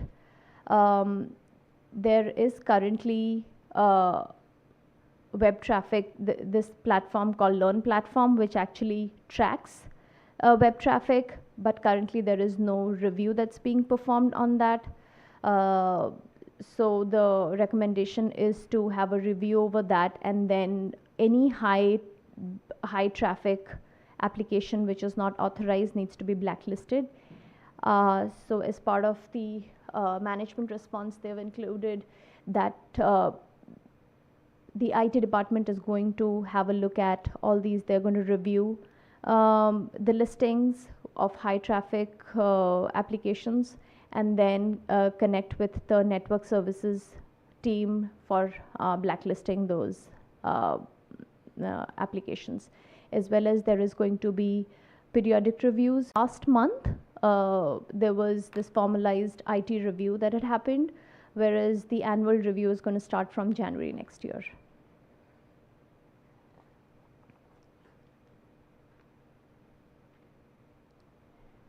So this one is over the second objective that we discussed, that's the end of life. And as part of the finding, we found out that there is no formalized system or decommissioning system that is there in place, which in turn impacts if systems are not being decommissioned, what about the data that's in there, because that also needs to be archived. So the recommendation that we have is to have a formalized process where the applications are decommissioned as required, and then removal of the data, because there might be sensitive data, so removal of the data on a timely basis from those applications on the network. What do we do with these devices once they are decommissioned? I'm curious. Anyone know? So this is more talking about the software. Oh, So sorry. there may be multiple software and databases on one server, so the server itself may not be specifically decommissioned, but that would be a process where, I don't know if Dr. Lambert has information on kind of the hardware decommissioning process. It would be two things that would be in tandem. So very much like you replace your iPhone or mobile device, or you replace your laptop, right? Like you migrate, or you try and delete all the data that's off of there, versus, you know, eventually you could degauss, you could wipe the hard drive of any of that data from a physical perspective, or crush it along with removing any of that data. And then typically there are like e-waste and e-recycling or electronic file and server destruction processes that are typically in place. So we haven't necessarily specifically looked at that. This is more on like the software side and like databases where the data would be stored. So. Thank you.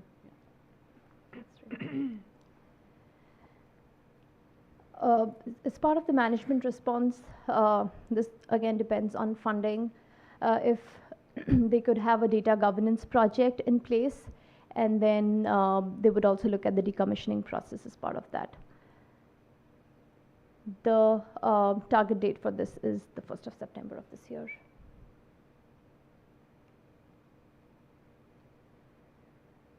This is the last opportunity for improvement that we have, that there is no formal process around the mapping and managing of data flows across the system. The recommendation that we have is to develop a formal data flow mapping for all the applications that they're in place, and how data moves within the network. It should also include defined ownership and accountability, and also ensure accuracy, completeness and accuracy of the data from a security standpoint. This, again, it depends on the funding, as I just mentioned about the data governance project, so that would also help in getting this recommendation getting implemented, but management definitely recognizes that this is a high priority task that should be performed. There is no end date that has been identified for this, the implementation of this, because there are a lot of moving parts for this recommendation. That's all I had. I would just stop here and check if y'all had any questions for me. Do you have any questions? I think the question is more, you know, what funding is needed. I'm not sure if that's a question you guys can answer, but I'd like more detail on what exactly we're needing to make this happen. Dr. Lambert. So we've been looking at data governance for a few years now, and we have a couple of different proposals from consultants to help us do the work, and that ranges from anywhere in the range of around $300,000 over the course of two years, but that would require a staff allocation to also support the work of the district side. The other proposal is something closer to $600,000 over a period of about 2 years, and what that would do is literally map the flow of all of our data. So when a piece of information enters our system, typically at registration for a student, it would understand what information comes in and what all systems it flows to. But it's a pretty significant project. Ms. Garza and I have been talking, and we're trying to identify ways that that might be possible. But as it stands right now, there's just not $600,000 to do the work. But it's an ongoing project. I continue to look for consultants that can help. And I'll be honest, looking at consultants and other people that can help is because it is a significantly time-intensive process of tracking every data point that comes in and all of the systems that it flows to.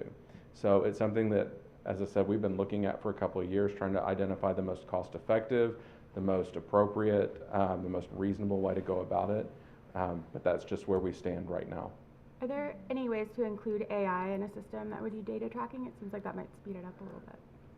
I would think that it's possible. My hesitation would be that I would hesitate to put the kind of information that we would be tracking into a third-party AI system, because it is literally all of the personally identifiable information for every child in the district. And I know I'm Director of Technology Services, but I'm a little bit of an AI skeptic. And I'm super cautious when it comes to the information that we have about kids that could then impact them down the road if we do something wrong with it. Would you say that it would improve our security with IT if we were able to track all the data pretty significantly? Without hesitation, it would improve our security in terms of IT, to know exactly where our data flows, what systems it's in. It would give us the ability to look at why is that same piece of information in multiple systems, which then begs the question, do we need both of those systems or multiple systems? Are we doing the same things with the systems? It would also document kind of what reports we can pull out of systems, and are we duplicating those systems? So in the long term, I think it's an incredibly cost-effective process, but it's not a process where I could give you like the dollar value on the return on investment of what we put into it to what we save, because it's going to be those hidden costs of time for our employees that they recover by not having to do things that they would otherwise do. But as I said, we're looking at it. We've been looking at it for multiple years and trying to identify the best ways to make it happen. It sounds like it's a good way to document redundancies and address them. Are there any other unforeseen things that this could do? I imagine there are, but I don't know what they would be off the top of my head, as they would be unforeseen things. Rima might be able to answer that question better than me. I would tell you that one for sure, right, as part of getting an application inventory, then you're going to start to see, you know, as Major talked about, what is the purpose of the system?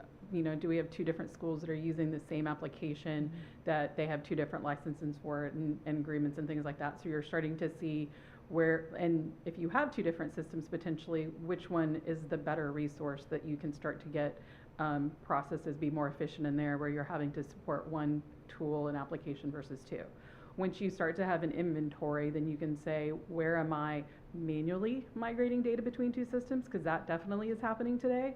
So I would say, along with, from a critical security perspective of where do I have, you know, data A going from system, you know, system to system, where am I manually downloading something and then importing it? And so I think savings could come from there of, you know, how do I reduce time and effort, because I'm now extracting data and importing it in, and saving time from that perspective, because you're not necessarily spending a lot of time doing a lot of that manual extraction, especially if it's on a weekly or monthly basis. So I think that that's where there would be some benefit. And then for sure, from a cyber perspective, to know where am I storing data if I am manually importing and exporting it, as well as from an automated perspective of what are some things that are happening behind the scenes that we're not necessarily actively touching to know, okay, is that moving through an encrypted format to be able to provide security over that data set? So. Would that improve rates of errors as well? It should. Okay. It should, right? So when you have somebody that's potentially downloading something, taking a look at it, right, in the same way that you might, try and do a search and then you're updating a field incorrectly, that if you're doing it in an automated fashion, then you'll reduce that likelihood for error. And a system, it's, importing in a phone number, you can only have numbers. And so if something gets exported and imported inappropriately, you'll get a flag and an error that you'll be able to reduce those types of errors as well. So. Great, thank you. Yeah. Ms. Garza, did you have something you want to add? I just wanted to share, we do have $1 million line item in the preliminary budget for software/technology. So depending on what our software cost needs are for next year, we are looking to carve out some of that. This will be over a 2-year period, so if we need 300, if we pursue the most expensive option, we could carve out 300 of that for this initiative, and then that money would then go back in the budget for years to come after this is done to And continue with with this software. project, it would just be for 2 years, Correct. right? This isn't a continuous, we would be paying these data consultants. I believe it is, this would be a It's a one-time short- cost over okay. 2 years, yes. Yeah, I think this is critical that we I agree. focus on this. Ms. Garza, does the 1 million include software only, or is that for other It's technology? just it's a software technology line item. So we would, if we felt like this was an important initiative and we wanted to pursue it, then yes, we would place the funds there for them to do it. But the initial thought process behind that addition to the budget was just increase software costs in general. But depending on how that all plays out for next year, we're looking to carve out some of this if we have the ability to do it within that $1 million. And like I said, it would be over 2 years, so we wouldn't need $600,000 all in 1 year. So we think we can make it work. I think data storage and management has been critical across a lot of institutions, so I think Sure. that this could really improve a lot of different things Right. here. Thank you. Any other questions?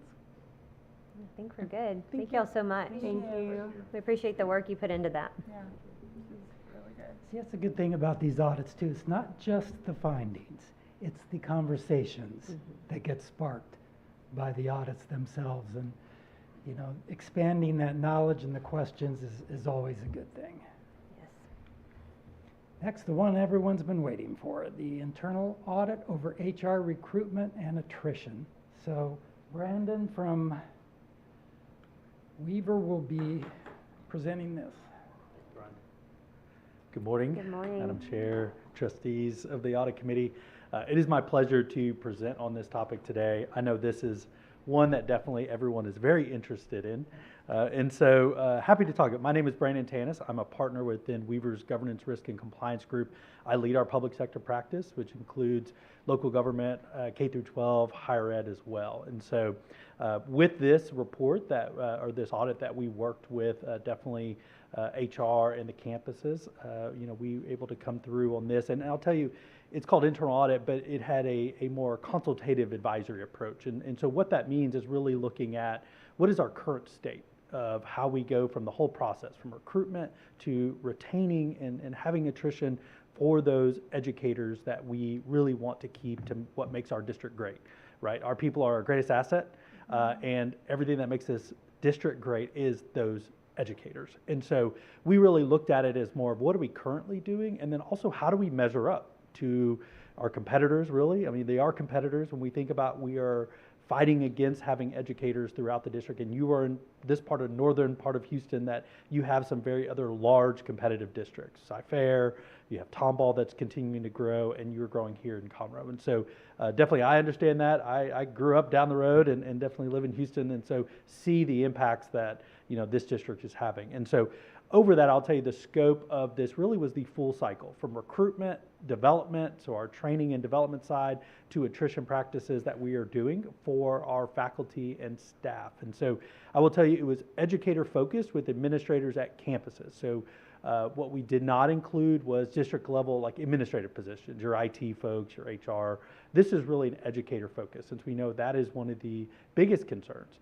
And we looked at leading practices. And so this team that worked on, I led the team, but we also had a full team behind me that worked with me, along with a special advisor who has I've been working with him a long time, been with the firm. He was a previous deputy commissioner for TEA, spends a lot of time in K through 12 doing other consulting as well. So he was a perfect match and be able to help us look at the results on this audit.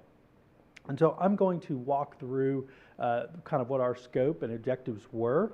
Again, when we talk about this type of advisory approach, we had two main objectives. First, we saw about really let's look at the design of our current practices. What are we currently doing? And that looked at the cycle. And so you'll see here these bullet points of what we talk about in a cycle for recruitment to attrition. That's recruiting. What is our branding? So we talk a lot about our reputation. Onboarding of those new educators and educators that are still with us. So how do we continue to educate them throughout, having that retention, looking at our performance assessments, and compliance and diversity. And so I will say we also included background check procedures because that was added during our scope with some recent concerns. And so we did look at that as well. And when we talk about compliance and diversity, a lot of it is diversity of the makeup of our campuses. Do they reflect the community in which those campuses are? And so when we look at that is how do we recruit and how do we attract those educators to really match that diversity? If you have a lot more ESL type campuses, are we able to get those folks and so forth? And then our second objective was really kind of looking at our metrics. How do we compare against comparable districts? What is our KPIs? How do we look at a data analytic approach? And so if you've looked at the report, there's a whole appendix on the data analysis that was done, and happy to dive through that more. And our design evaluation really started in October of 24, and so we really started looking at that. We kicked this audit off in January and then wrapped up here in April. And so I'm going to talk about the results, and there's some things in the report I think that are a little bit more specifics, and what I want to do is definitely commend Ms. Boone or Ms. Bone and Ms. Green definitely on their hard work in this area. I think when you look at the centralized HR function and how they're able to work with all the different campuses and really attract some incredible talent and be able to retain those, there's a lot of very positives that you are doing here at the district. And so I think our approach to really the recruitment, development, and staff retention really has positioned this district as a leader among comparables. And you can definitely see that in the data analytics. It's not just us talking and having a subject matter advisor with us. We can see that in that data, the TEA data, also Texas, different education reports that we used. And really, we gather a lot of great information as well through the hiring and exit, all the way through the hiring and offboarding process. We gather survey information that really kind of helps feed what we're doing today and where do we need to improve. And so definitely commending HR for doing that. Some of the key areas that I wanted to talk about we saw in this district that's outperforming others, it's not all up here, but I know it's in the report, is really demonstrating low turnover rates, which I think when you think about the demand for workforce and the shortages that we have, and especially teachers, qualified teachers with such a competitive landscape, you have really good low turnover compared to statewide averages and your other peer districts. We also significantly exceeding state and peer group averages in the percentage of certified teachers. You have some of the highest in the state and also in comparable districts, which I commend. That's when we said to come look at that, it's like there's no competition when we really look at where you're at on certified teachers. Because with the shortages in teachers, you're seeing a lot more districts go to hiring non-certified teachers. But that is a priority of this board. It's also a priority of HR and the educators to have that. So definitely commending on that. What percentage are we, if you don't mind me asking? Yes. Put you on the spot. Yeah, so in the report itself, we have the certified teachers. And so you're at, I want to say it's about 70% in 23-24 of certified teachers. And the non-certified are working towards certification. Okay. And so you have a very low non-certified, but there is a path to get them to certification. So there's other programs that are in place that are there to help get that there. So, Are that, actually, sorry, you're actually at 83%. I was looking at the competitor one. So the competitor is about 70%. You're at about 83, 85, almost 90% certified. So apologize for that. Man, they were about to come get you from I back know. there. I don't know if you felt it, but I knew. felt it. Okay. Well, I realized that I was looking at the second chart, not the third chart. I apologize. They're going to come get me. But so definitely one of the highest percentages. So you're talking about, over 80%. And so closer to that 90% range of certified teachers. And uncertified is really less than 10. So for uncertified, are there some of our CTE teachers as well, where it's more of a subject matter expert kind of situation? I think it varies. It's going to be a combination. You would definitely Come to the have. microphone, Paul, please. When you're looking at that group, it would be a combination of teacher types. So CTE definitely, but we have subject areas also. But as Brandon was sharing, we do have a very targeted plan to move our teachers from being uncertified to being to the appropriate certification. So it's a little bit of all of it now. Okay, thank you. So definitely, and I would say for the competitors, when I talk about, about a little over 60%, but then when you look at statewide averages, you're right at 60% of certified. So you're well above that, getting towards that 90% mark compared to uncertified. So definitely the kudos on that part. But I think it also just shows where our values are and what we want to have in our classrooms. Also, the maintaining a very positive reputation within the district. I think when you look at the survey results of who's coming to apply and also the offboarding, you'll notice in the results too, one of our biggest issues is retention within the 0 to 5 year range. That is normal though across all K through 12. Statewide, that's an issue because you have people that maybe they're getting in, they don't know what they're getting into, and then realize, is that really what I want to do with my career? It's not really the reputation or what's being provided by the district that gets them to leave. And so once you get past that 5 years, you really have a really great job of retaining educators. And so I think that's a very positive there. You've also established a very strong presence at your online and your career fairs. You have in-person career fairs that are very well attended, which includes a really high rate of people applying when they attend that fair. And also ensuring an efficient and timely interview process. And then just lastly, recently, I think, which is really a commend, is being recognized by the Forbes 2025 list as one of the, America's best large employers, which definitely, I think, reiterated what we found after we were done when you had that come out, which is based on a lot of survey data. And so definitely commend the district on that. And part of also looking at the centralized HR function, but also what all the campus leaders, the principals, what they're involved in. And there is that decentralized nature, which is important because they need to be able to reflect what the needs are at that campus, but they work really closely with HR. And so you saw very active principals. We had interviews with principals with the high school, junior high, middle school, and elementary, and really got some great feedback on what they're doing that has been successful in their district. So we did, in any kind of consultative, we found 5 different opportunities for improvement.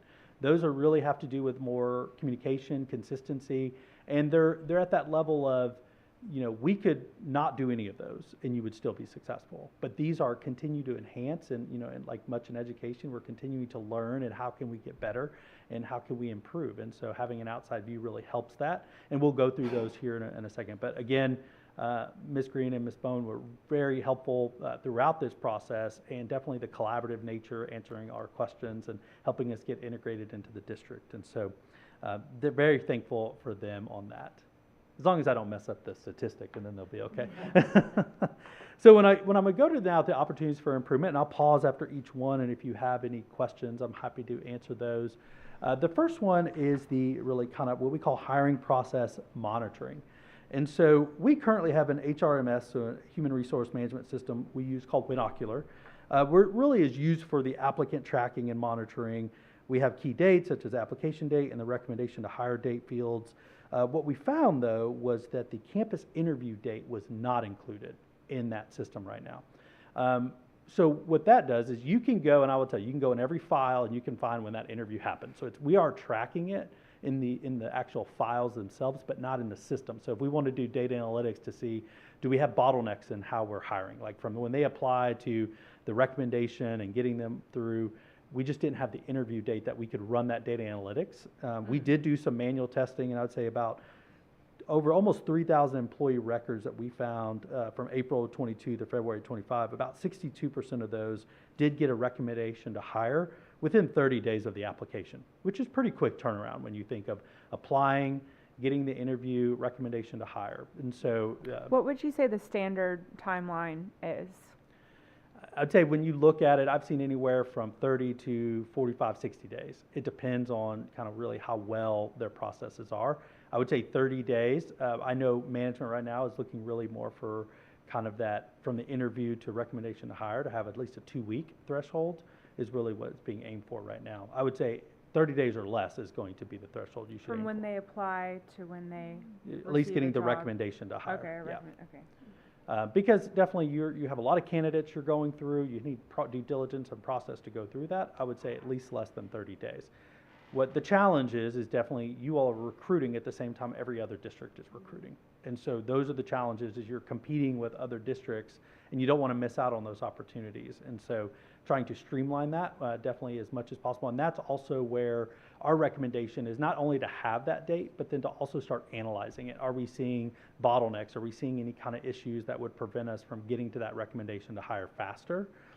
Because we also need to get through that process of running all the checks, the credentialing, the background checks and things like that to be able to get to that phase. And so definitely having that data kind of helps HR also and can help campus leaders look at that data and say, okay, do we have a bottleneck in our process? Like I said, you can go into the application and the files of that person right now and see that date. It's just not in the actual system. And so that's why it's a low risk kind of area. We still know it, but it would help us just get better. And so with that, definitely we worked with Ms. Green and definitely went through this, and they provided their responses on here. They've already been working with Binocular on several different updates, so you'll see this throughout. With that required field of the data interview, which is going to be the field is now in place, and we'll begin collecting that data moving forward. So it's already in place, moving forward with that. They will start pulling that data, and there's some more context here in July to start really assessing how are we doing, and then continuing on an annual basis to look at that to see where there needs to be improvement. So you'll see here those updates were made on April 4th, and then July 1st they'll do the initial data review, and then the timeline for hiring baseline determination is really unknown at this time, but I think once you start looking at the data to say what should that time frame be? Is it 30 days? Is it 2 weeks? What should that be and what's reasonable, but also to be competitive in the landscape? And we're not inputting historical data, correct? Just moving forward? Moving forward, Okay. correct. There'd be a lot of files I think to go Yeah, through, that and would be it a would be lot. time consuming. I think going forward, again, when we looked at our initial kind of sampling of 62%, so that's over half that are getting within the 30 days. And some of that you'll see later on in our report. If it's over the 30 days, a lot of that has to do with still waiting on documentation from the applicant, whether it's going through credentialing, getting the references. We're sometimes waiting on things that take time. And so that's why we can't always meet that 30 days. But you have over that 50% that's at least already getting there.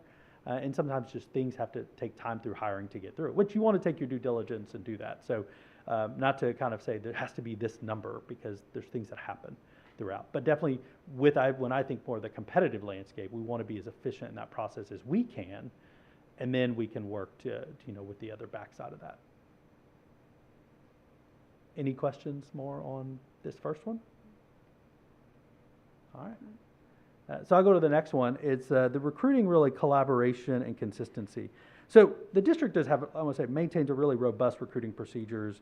And some of this is more about, we talked about the decentralized nature. You have campus principals and leaders that kind of do their own thing that helps achieve what they need for their campus.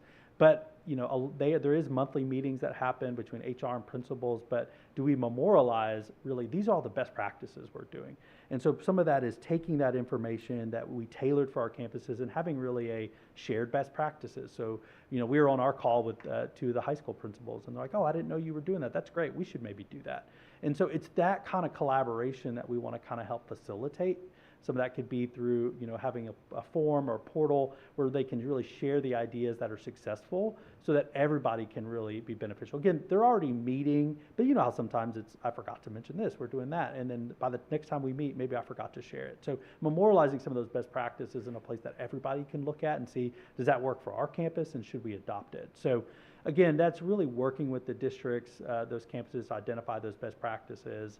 And then also HR kind of helping pull that together so that when there is a new principal or a principal asking, hey, what is other campuses doing, that they can do that, they can help provide that and facilitate that.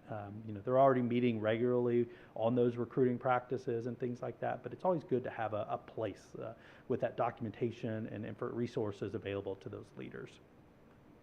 So HR is creating that additional feature with the HR for Principals Canvas course as a platform for those best practices in recruiting.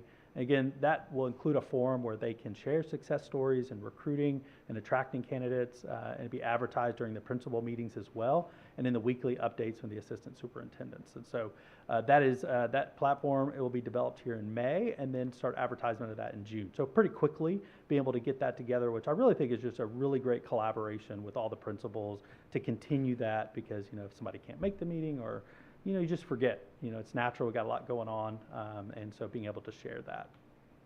So, any questions on? They're also competing with each other. They are. Correct. I'd say it's the benefit. How does that work? They are. I mean, in the end, it's the benefit of the district, right? As long as we don't lose out. And they know that, and they are competing with each other. But we also speak all the time about the fact that it's one team. None of us sign. I remind them, like, no one signs a contract with the campus. Everyone signs a contract with the district, and that's principals and all of us. So, yes, they are competitive. They're trying to fill their needs, but they also take care of each other. They do a nice job of that. Any questions else on that? All right. So we're going now to 3. So Winocular, reporting awareness. So we talked about that being our HRMS system. And let's say there's a lot of data, great data that comes out of there and information. One thing that this touches on is, our campus leaders, they monitor onboarding through that system.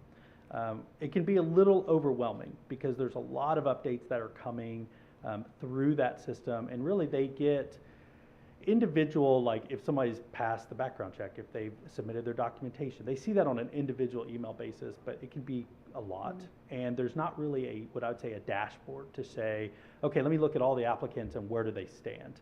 Something a little bit more high level and summary form to really help assess where they're at in that, application to hiring process. And so some of that I think can be a little overwhelming. I know there's bottlenecks that can happen too because we just lose sight, or I didn't see the email, and HR does a great job of keeping on top of it, but it's also again on the campus leaders to make sure that they're processing through that and getting through all these candidates. So I know there's a lot more detail in the report about this, but again, it's really looking at how can we improve our Winocular. And some of that, we see delays in the onboarding, which I mentioned earlier. Some of that is just incomplete documentation. Not everything was submitted. Verification processes, our credentialing, our background checks, our references, any administrative backlogs or communication. Having something that really consolidates that into maybe a dashboard or consolidated emails, so they're not getting one email for every time somebody does something, and just really give you that, summary version. And so some of this is just enhanced in the reporting that comes out of there. And so we also said the HR should continue to do the additional training that they're doing and develop enhanced information resources for the campuses and the principals. Again, we've seen the support and documentation that HR works with them and sends them this information, and then things get busy and they're like, oh, I forgot how to do that. And so enhancing that, continuing to do that training that's already being done, and working with Winocular to determine what other capabilities are there. Again, HR has a very active role when it talks about where we're at in the process and helping drive it forward. But again, there is a lot of requirements at the campus level to ensure it continues to move forward. But having some more streamlined reporting, I think, could really help with that. And so with that, the HR, again, has been working with Winocular to make those several updates, including the addition of a weekly status email that would be sent to each hiring manager with the current status of active task and where they are in the workflow. This will improve the communication again between HR and hiring managers, so they know where they're at, and they're not always having to pick up the phone to say, hey, what's going on with this? Do you know what that? Even though they have access and they can see it, sometimes it's just easier to pick up the phone because you know Paula's going to answer and she's going to help, or Jamie's going to answer and they're going to answer and help out. So being able to provide just additional resources along with several trainings throughout the summer for new and existing administrators on those new features. And so again, continuing to work with Binocular, our system, which is very effective throughout this summer. And so those weekly status are starting May 2025, which is great because it's in the middle of trying to get through the rest of the rush of hiring and recruiting, and having that training in June as well. Any questions on that one? Right. So the next one is really for you all. It's when we think about all the survey information and the great things that we're doing in hiring and retention, we started looking at, well, what is being reported to the audit committee, to the board, of really all those things and where we're at. So part of it was also looking at enhancing to really showcase the achievements and successes. So you're aware of, these are all the things that we're doing. These are our successes. This is how we match up to our peers. We talked about some data analytics, but being able to do that. Some of those things included like areas for improvement in the recruiting process, feedback provided by candidates through those surveys, feedback provided by former employees at their offboarding to kind of understand what are we hearing from those folks that are leaving. Also the metrics regarding our certified educators, which is also a great metric to evaluate, and looking at comparable salary data. How do we stand up? Because even though salary is not everything, we know sometimes that is the deciding factor. And so, and being able to also have the data that helps to demonstrate where we compare. That includes educator turnover, our certified educators, and district reputation. So I know that there's a committee structure that's going to be working on that HR aspects, but we think that having that more kind of formal standard reporting with more data and KPIs would be very helpful, so you have kind of see where we're at and how do we compare in a more simplistic data-driven approach. And so with that, management is going to provide the board with regular reports that includes those KPIs, and also look at monthly HR updates, and that have the also assigned boardogram and periodic updates to the HR committee. So those definitely key performance indicators are being developed and will be shared starting here in May of 25. But those are we always say we want to tell our story and how HR is telling its story, so you're informed also and can help speak to the community when they inquire about, well, how are we doing in recruiting and getting the best educators? That's why people move here, that's why people live here, is to come to this school district and to have quality educators. And I appreciate that. As a member of that subcommittee for recruitment and hiring, we really want to see more data. So I appreciate getting that and being able to maybe identify problems across the district that we haven't seen in the past, maybe campus culture or something that's going on. Yeah, I think having that survey data can really help you kind of understand the climate and make informed decisions. And it's really, that's what, when we were talking with Paula about that, it's not trying to make your job harder, and I promise there to be no extra reporting, but also having the right reporting that makes sense or the level of detail that y'all would like. Thank you.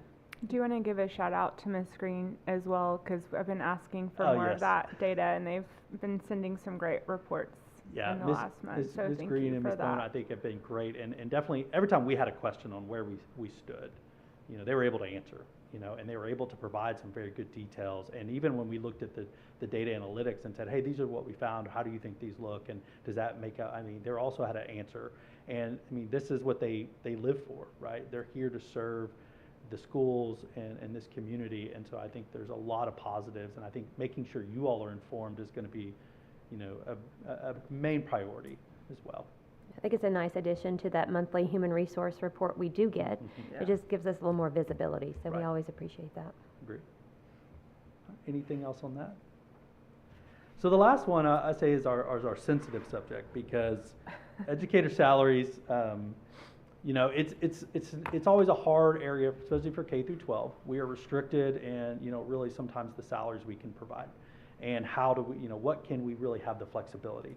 But we did an analysis to really say where do we compare. Really not trying to say that we need to do this or that, but it's something that we continue to monitor, because I think, again, salaries are not everything.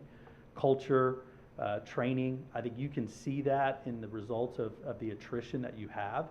Those people aren't always just staying for the money. They're staying because they really like the district, they want to live and work in the same community. It's not all salary driven, but where we do see that is where we're trying to attract maybe some new talent or retain some talent when we see what's going on in the economy, inflation and just the cost of living going up. Even this, part of, community in Conroe with the flood of people and the growth and development, it's just costing more.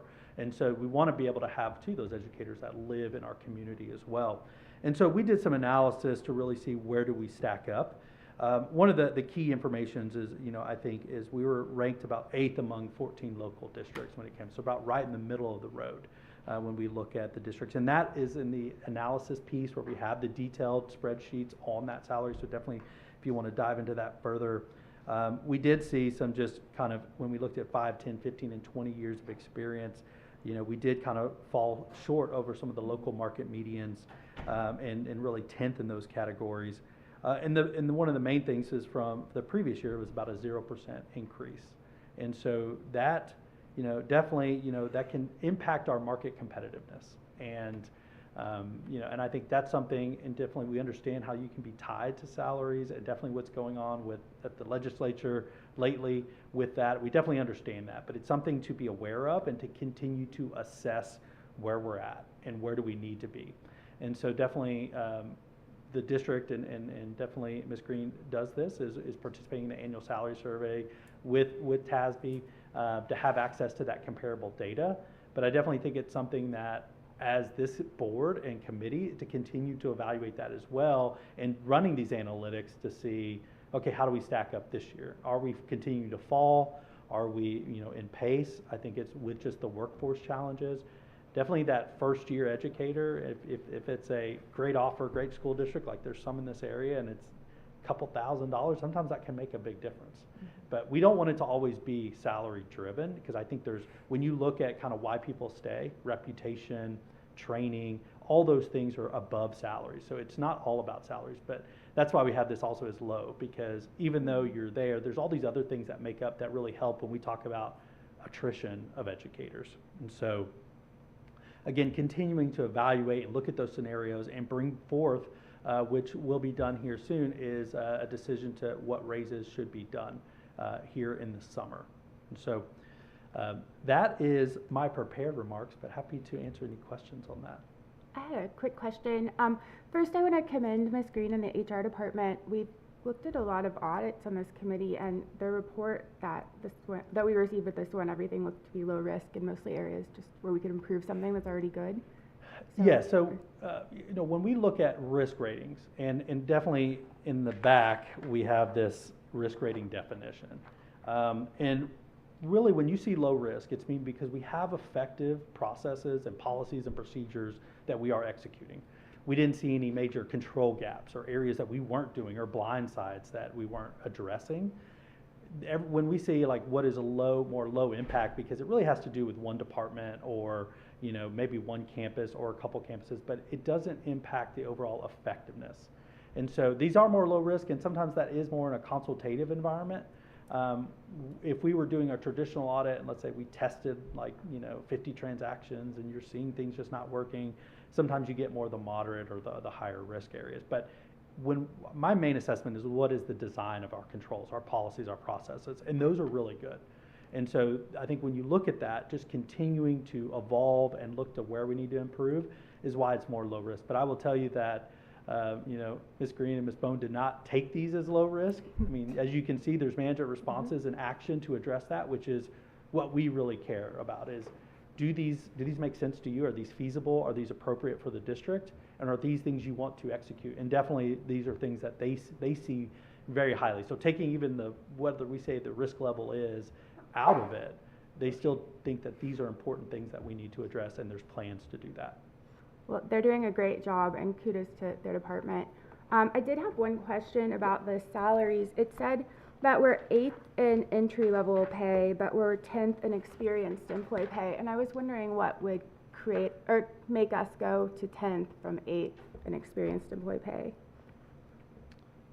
I can help you with that if you'd like. Yeah, sure. So I'm looking at the data. TASB is we do the TASB salary study, and so we have that full study that I can share with you that has that full chart. Now, right. I've shared it once I think before, but yes, nothing's changed yet at this point. The negative of those is that it's a backwards look. So, you know, we can look at it and say, oh, you know, $1,500 will bring us to fourth, except if everyone else on the list does $2,000, then we got further behind and we won't know what they do till later. So that's the risk factor, but I can share with you to see where we currently are. But that's really more of a budgeting tool, right, Dr. Knoll? Is that released by TASB for annual budgeting going into the new school year to see where you're at? Yeah, so it's not released by TASB. We contract with them to do it. So it's a study that they perform for us and then give us that information. So yes, that you can make decisions, you know, as you're going, because when you see discrepancies like this, this will be a conversation that you may end up having in the future, where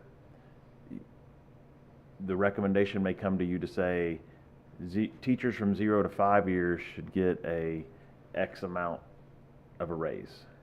Teachers from 6 to 10 years experience should get a different amount of raise. Teachers with 10 years plus should get, maybe it's X plus another whatever, 500 or whatever it may be. So you may see that come in a future recommendation. One, it may be mandated through the legislature, just depending on how they give us money. Sometimes they do that. They tie it to tell us how we have to divvy it up. But also we begin to see compression where you don't get much separation, and so you have to make these adjustments occasionally. So when you see, let's just say, for example, we come back and you say we're going to do a 3% raise across the board with targeted adjustments. The actual cost of a 3% raise is probably 4%, because everybody gets the floor of 3, and then there's going to be all these adjustments as well, which then bumps the total cost up. So it's its own interesting process, and we'll be teed up as soon as there's funds ready to have that come and be presented to y'all. We're just kind of waiting till the time's right. Yeah. So. Thank you. And maybe Ms. Garza, you could speak to that. Is that something annually when we go into our budgeting process that we look at where we're at with what TASB provides, because we subscribe to that survey? Yes, we do use it as a budgeting tool because it does tell us, you know, different scenarios of what a raise would cost us overall. But also it's used as a tool to compare where we are market-wise to industry and other districts around us. So it's always dependent, of course, on the availability of funding. So we're working with them right now through the process, but we don't know what the legislative changes are going to be. The bill that is currently being considered in the House has some tiered approaches for those 5 to 9 and 10 and above. Is that HB2? Yes. You're referring to? So depending on what the Senate does with that version of it, if they like it or if they want to do something different, that's all going to feed into kind of how we bring the pay plan back to you to present it. So, and of course, we'll always be looking at a target of, you know, we want to spend X amount of money in total in raises, and then how can we allocate that most appropriately, and at the same time following the rules that are in statute, with a certain percentage has to go towards increases, and then of that increase, a certain percentage has to go to teachers. So there's all these layered things that have to happen once money is available, but we're kind of in a waiting pattern right now. Okay, thank you, Ms. Garza. I had a comment and a question on attrition. Yes. Just looking at one of the graphs, the educator turnover, Conroe is very low compared to other districts, so that's great news. Yes. Did you look at trends in terms of like exit interviews to see why people are leaving? Yeah, the ones that are leaving? Yeah, I think there's a variety. I think the 1 to 5 or the 1 to 5 is definitely, I think there's more of a, is this the right career, you know, move that I want to do, or am I leaving the district altogether, moving to a different place? Does it tend to be the 0 to 5 that have the highest attrition rates? Yeah, those are the ones where, yeah, we struggle, and again, that is a statewide issue of keeping the 0 to 5. Okay. I think once you get, I think, past, there's a lot of struggles with educators right in the first 5 years. You're creating your lessons plans, you're like trying to be an educator, and you're trying to figure out what really you want to do. And so where we saw definitely when you see the attrition rates, and when you look at really kind of statewide, it's pretty consistent in the 0 to 5. But once you have them, you're able to retain them for a pretty long time after that 0 to 5. But that is one thing we looked at, is just comparable data between other districts and the state averages. But I think, we've done a really good job with, again, 64% of the individuals who left have been with the district less than 5 years. And so, and it was mostly because they didn't know if this is the career path that they wanted. I think there's more of the career path, and definitely, if Paula and Jamie want to talk, I think when we looked at it, I think you're seeing a lot of more career path type items. Whether this is something they want to do. A lot of it did not have to do with really the district, I would say, itself, and do they feel like they were trained and onboarded and things like that. What percentage are we looking at as far as our 10 or 15 plus year employees or our teachers?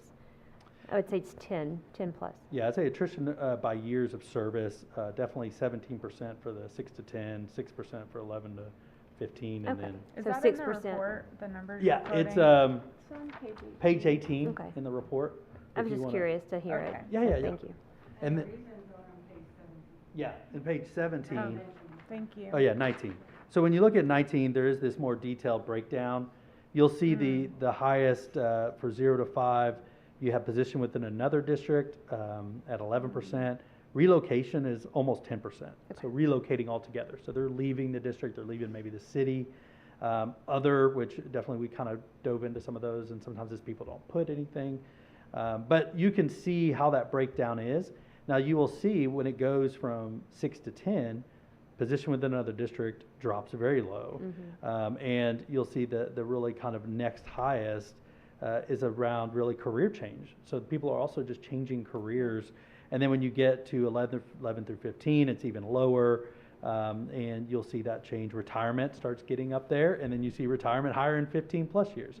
And so that's the second, the highest in that 15 plus years is retirement, which means they're retiring from the district. They've had a long career here. So yeah, sorry, the page 18 and 19 explain a lot more numbers on what that data was showing from the, again, survey results, and especially on the exit surveys. Again, position within another district and then relocation is some of the highest percentages. And I think some of that too is just, do I want to do this anymore? Do I want to, maybe they live somewhere else and are commuting in and decided I want to try to get a position closer to where I live. There's a variety of reasons. And some people say a lot more detail and some say less. Yeah, it'd be great to get more granular on why they're going to another district, right? Is it salary, culture, whatever it is. Yeah. So it's kind of hard That's to. something we can. Are we going to assume it's pay? And that is definitely something that we will be breaking down, because what you will find is when you're looking at that position with another district or a relocation, they'll say, I'm taking a position with another district, and really they are, but it's because they're moving to California. So do you see how that data then becomes blended in ways that's not very, you're not able to separate it in the ways that you need to. Can So- you tell what district do they offer, what district they're Sometimes they moving to? do, sometimes they Okay. don't. So one thing that we definitely want to do is break down that data, or the response, the ability to respond to that data in a way. Is it in the Houston area, or is it somewhere else, so that we're Yeah, really 'cause able that's to a tell? difference, right? Yes, I mean, yes, that makes a definitely. big difference, so. Yes, ma'am. Okay. Thank you. No, those are great questions, and definitely understanding the climate that we're in, and I think definitely that's what Paul and them are going to work on too. This is great information, so we appreciate it. Thank you. Right. Thank you all so much. Well, definitely I appreciate your time this morning and for listening to us on this briefing. Again, reiterating that, HR and definitely Ms. Green and Ms. Bone have done a great job on here, along with your campus principals that really take this as a very serious matter. They understand the pipeline to have the right educators and do really some great things to ensure that those are filling the schools in our community. So thank you all very much. I appreciate your time. Thank you as well. Before we close out, I would be remiss if I didn't call out Cindy Westrup, who every year when I'm doing an audit plan, she comes up with great audits for me. So like the vehicle audit, the field trips, the HR, not the HR, the new athletic ticketing system. She comes to me, and anyone that's been in corporate auditing knows that doesn't happen. It's like, God, we don't want to talk to the auditors. Cindy said, hey, Brian, I've got this great audit you need to do. So I want to thank her for really helping. Every year she comes through for me. So, and Big that's all thank you I've to her. got, unless y'all have any more questions. That's it. And Are we confirming the next meeting? Yep. yeah, so we'll move to the next item on the agenda, which is to confirm the next scheduled Audit and Investments Committee meeting for Wednesday, September 10th, 2025 at 7:30 in the morning. Are you ladies good with that? Sure. Yep. So moved. Do we motion to approve that? No, we're just good with that. All right, well, in that case, I will motion to, or I will not motion, but we will adjourn the meeting. And it is 9:50.